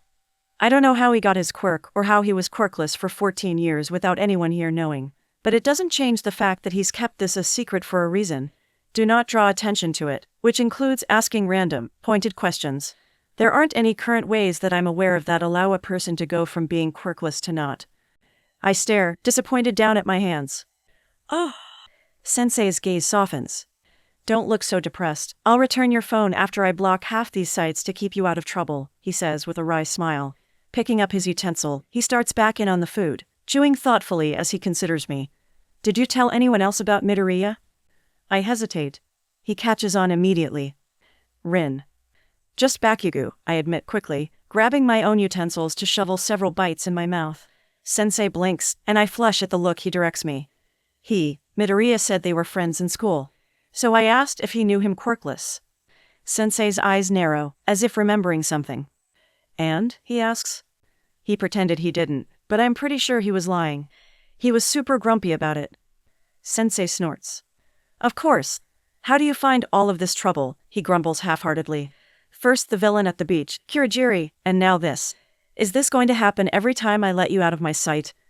Mouth full of delicious, seasoned vegetables, I make an ugly face before swallowing. I don't find trouble. He chuckles, the sound low and warm, and I can't help but bask in the sound of it. How was your time with Hitoshi? Fun, I huff, clearing the rest of my plate before drowning my glass of water. It would have been better though if everyone didn't keep staring. It made Shinsu uncomfortable. It was really aggravating. They don't do all that when Ida and Midoriya practice. Ida and Midoriya don't avoid interaction, Sensei chides. If you don't want them to stare, you'll need to actually talk to them instead of hiding in a corner. I turn my head and shoot him a weird look. How did he know that? Are you watching us? I question him, squinting suspiciously. You don't have cameras in the lobby, do you? Somehow, the thought of that wouldn't surprise me. No, he snorts, rolling his eyes. And I don't need cameras for that. You're predictable enough as is. I pout. Then, collecting our dish, I head to the sink. It takes only a second to rinse them, washing away the last bits of food. Instead of heading to my room, or sprawling on the floor with Miska, I return to Sensei. Wrapping my arms around his neck, I ignore his little sound of protest, and the familiar scratch of his beard. He sighs lazily in my arms, shoulders slumping automatically forward. What is it now? I giggle at his tone, amused by the little smile peeking at the corner of his lips. Will you say it again? He actually does smile then, that tiny one that feels like a secret. I love you. For some reason, this time, it feels like more. Promise, I ask, refusing to let go. Only inches away, the dark black of his eyes looks like the blackness of night, like my shadows seemingly infinite, safe. No matter what, even if I'm bad or I cry. No matter what, he promises, his thumb coming up to caress my cheek. Thank you, Sensei, I whisper back, letting go. His hand falls back to his side, but the tiny smile stays. Monday's therapy session doesn't seem quite as scary as our last one, but I still don't like it. The idea of missing training, even if that training is Aunt Nimuri pushing me off cliffs, makes my stomach curl. I don't want to get behind. Then I will help you catch up. I trudge reluctantly to the woman's office, greeted by the same simple door, the placard above it still surprisingly blank. I knock, hear the rich, warm accent call for me to enter, and step inside. Chilutho looks up from her desk, a small stack of documents before her, and smiles. She looks the same as last time, her mahogany skin shiny, the glimmer in her eyes kind. This time she wears a black polka-dotted headscarf. It matches impeccably with her black shirt and shiny, gold and black necklace. Good morning, Rinchin, the woman says in her warm, husky tones. You're a little early, but it's no issue. Go, sit down and you can draw while I finish. We'll begin in 5 minutes. I stare for a moment, watching her pore over the document, before shrugging and taking a spot on the same gray couch from last time. On the table in front of it, I notice the thick stack of paper and the pile of crayons, colored pencils, and markers. I grab for the markers, not really sure what to draw as I wait. Chilutho-san, I ask, looking back. What do I draw? Whatever makes you happy, she says kindly. She only smiles for a moment before returning to work, and I scratch my chin. What makes you happy? It's an easy question. Shinsu, Yamade-sensei, Aizawa-sensei, Miska, Aunt Nimuri, sometimes my classmates, Vlad-sensei. I draw a rather blob-like version of Miska, body curled with paws in the air and a tail winding across the cushion. It was the way I found her this morning, tongue hanging out as she pawed excitedly for me to rub her belly. It's an awful rendition. Flushing, I quickly turn it over, noticing the color bleed through, and grab another page. Instead, I switch the markers for colored pencils and begin sketching out 4 circles with eyes and mouths. I've barely managed their hair black, purple, black, and yellow respectively when a timer goes off. I put down the pencils, preparing to put them up, but Chalutho stops me with a soft noise, standing and crossing the room in only a few quick strides. She's tall, ridiculously tall, and when I look up from my seat on the couch, I almost have to crane my neck back to see her. You can draw as we talk, she suggests, lips stretching as she takes in my picture, while sitting in the blue chair across from me. How was your weekend? I consider her strangely, the kindness in her face and the strange grandiosity of her simple clothes and shiny, gold accents. She looks like a queen. Good. She laughs, low in her throat, and crosses her legs. Let me rephrase. What emotions do you feel most when you think about your weekend? I let out a little ah. That's an easy one too. Happy, I tell her, not even hesitating. And why is that? What memories stand out the most to make you feel so? I relax a little more, liking the easy way she asks her questions, and return to the drawing. Maybe this isn't so bad. Because Shinso-kun came over to see me, and Sensei told me he loved me, I admit, telling her the last bit a little shyly. My skin takes on a soft, dusty glow, and when I glance up, Chalutho's expression softens warmly. Oh, she asks, do you enjoy the verbal affirmation? I nod. I like hugs too, I confess, feeling a little silly. And kisses. Does your guardian give you those often? She asks curiously, simply smiling as if I'd told her my favorite flavor tea. I nod and blush, feeling my skin lighten further. He didn't at first, but I get a lot more of them now. He's a lot nicer now than he was at first too, but it wasn't because he was mean. He used to tuck me in on the couch, and he always gave me hugs when I asked. It's just easier now. I don't know why. He's amazing. Sensei is the best guardian I've ever had. MMHM, that makes sense, Chalutho says. I switch colors and start on drawing the clothes, beginning with an almost invisible block of white before switching over to black. Many people become easier to talk to as we learn more about them. What other emotions did you feel this weekend that really struck out? Anger, I answer immediately, changing over to a gray pencil. Anticipating her question, I go ahead and answer. I was mad at my family, at my brother Ryu, because he never came to get me. And Kaido, for changing. Sensei told me none of them would have gotten me anyways, because it's part of the law. That does sound hurtful, the woman says. I pause in my drawing and look up. Hurtful? I ask, eyebrows furrowing. Indeed, she offers, inclining her head. I intended to discuss it later, but now seems as good a time as any. It does not surprise me that your quirk manifested first in fear and anger. Do you know why? I frown, shaking my head. I hadn't ever thought about it. What about the positive ones? The dark-skinned woman lets out a warm chuckle, the sound drawing me back in. Ah, then I shall teach you, she says smiling. Anger is a strong emotion, one that feeds on your pain and helps you focus to survive. It is an old emotion, drawn from your very blood. Have you ever hurt, but been able to ignore it because you focused on your anger? When I nod, she goes on. It is because anger is natural, neither good nor bad. Much as the wind can cause destruction or give relief, or the rain refreshes and destroys, anger is but a symptom of something else. Of pain. Pain comes from many places, physical or emotional. A scratch on your arm stings, but yet disappointment squeezes in my saint, and shame tastes like bitterroot on my tongue and stone in my stomach. All of these can lead to anger. However, at its root, it is fear that leads to them. I stop coloring to stare, wide-eyed at her, trying to digest all the information. Fear? I repeat, dazed. Yes, Chalutho says, hands folded in her lap. When I am jealous of my sister's good looks, it is because I am afraid of my own. When I am ashamed, it is because I believe I lack worth, and I am afraid of some quiet truth. When I am anxious, it is a reoccurring fear that settles in my mind. She pauses and hums, expression turning to concern. I can see the thoughts on your face, Rinshin, she says quietly. Would you like a toy to hug?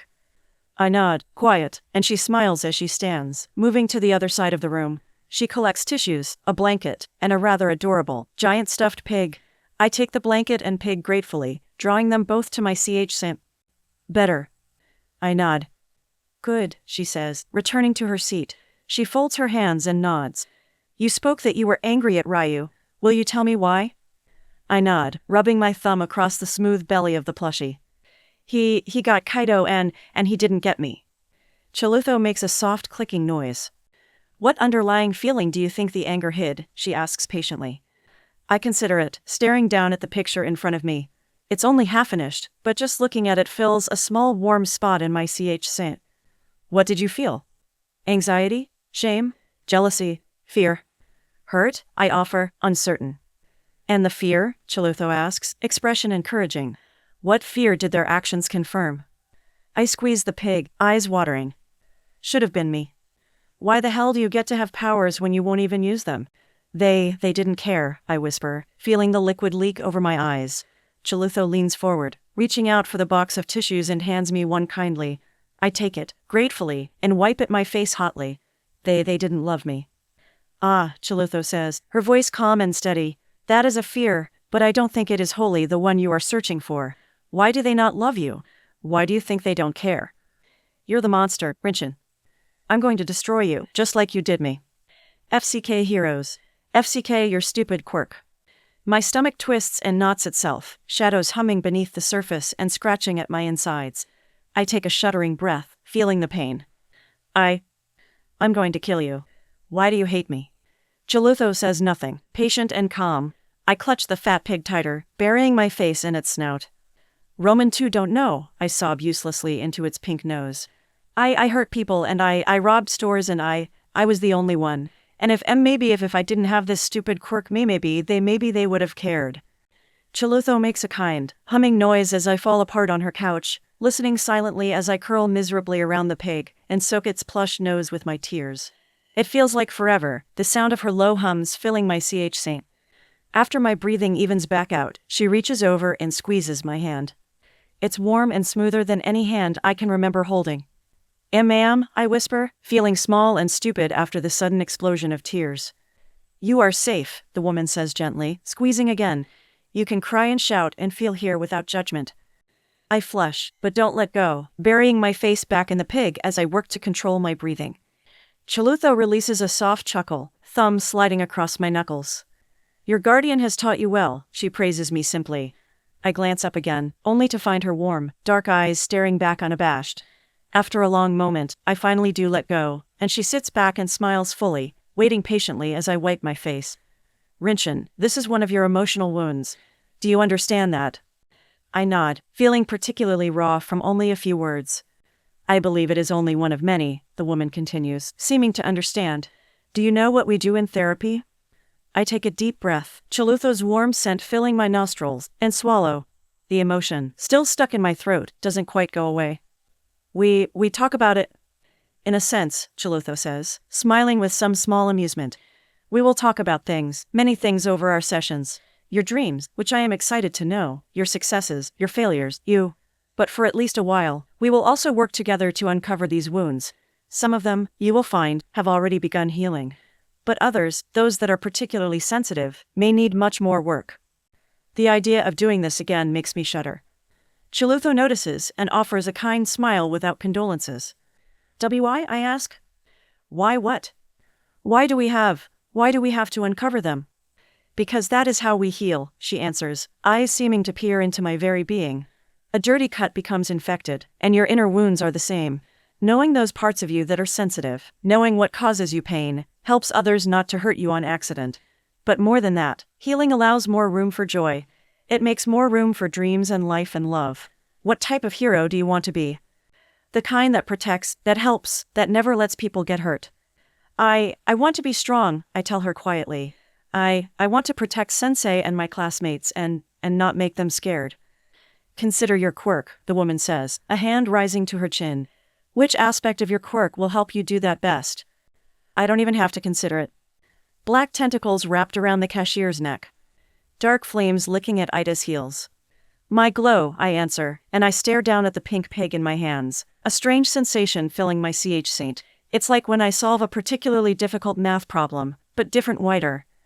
Rinchen, she says, catching my attention again. We are nearly out of time, let us discuss your dreams, and then I will assign your homework. Homework, I repeat, still feeling dazed. Again? Every time, she chuckled, smiling. My job is to give you the tools to heal. It is up to you to use them. Now, tell me about your dreams. After therapy, I returned to training thoughtful and oddly melancholy. worn in a way that reminds me of my training with Sensei this summer, but somehow less. I cross the room to Sensei first. Rin, he greets, raising an eyebrow. I don't wait for permission, sliding close to hug him tightly. I press my head to his CH scent and lean in, breathing the familiar, comforting scent of detergent and home. Rin, he asks, voice coloring with concern. He shifts his clipboard and pats my back, obviously confused. Are you okay? I nod and let go, feeling my classmate's eyes already drifting over. Thank you, I tell him softly, feeling the tears well again. For everything. Stupid emotions. He blinks. You're welcome, he says, more question than response, eyebrow rising. Are you crying? I flush and duck my head, swiping quickly at my eyes. No, I just wanted you to know. I'll go train now. Sensei catches my shoulder before I can back away. He makes a face, expression bewildered. Do you need to sit out? No, I sniffle. He stares in clear disbelief. You're crying. I'm fine, I try again, scrubbing at my face. It's supposed to be a side effect of the therapy. Chuluthosan says it's normal at first. I have to write down my emotions each day. She wants me to rate them in a journal. I wave the small spiral notebook in my hand. He nods, still frowning, and I drop the book back to my side. I just want to train. I'll be careful. Please, Sensei. He wilts at my pleading look, dark eyes sweeping my face. Fine, he says slowly, hand falling away. No shadows. What type of hero do you want to be? The kind that protects, that helps, that never lets people get hurt. Which aspect of your quirk will help you do that best? Yes, sir, I reply. His frown deepens, but I ignore it, already headed towards my godmother.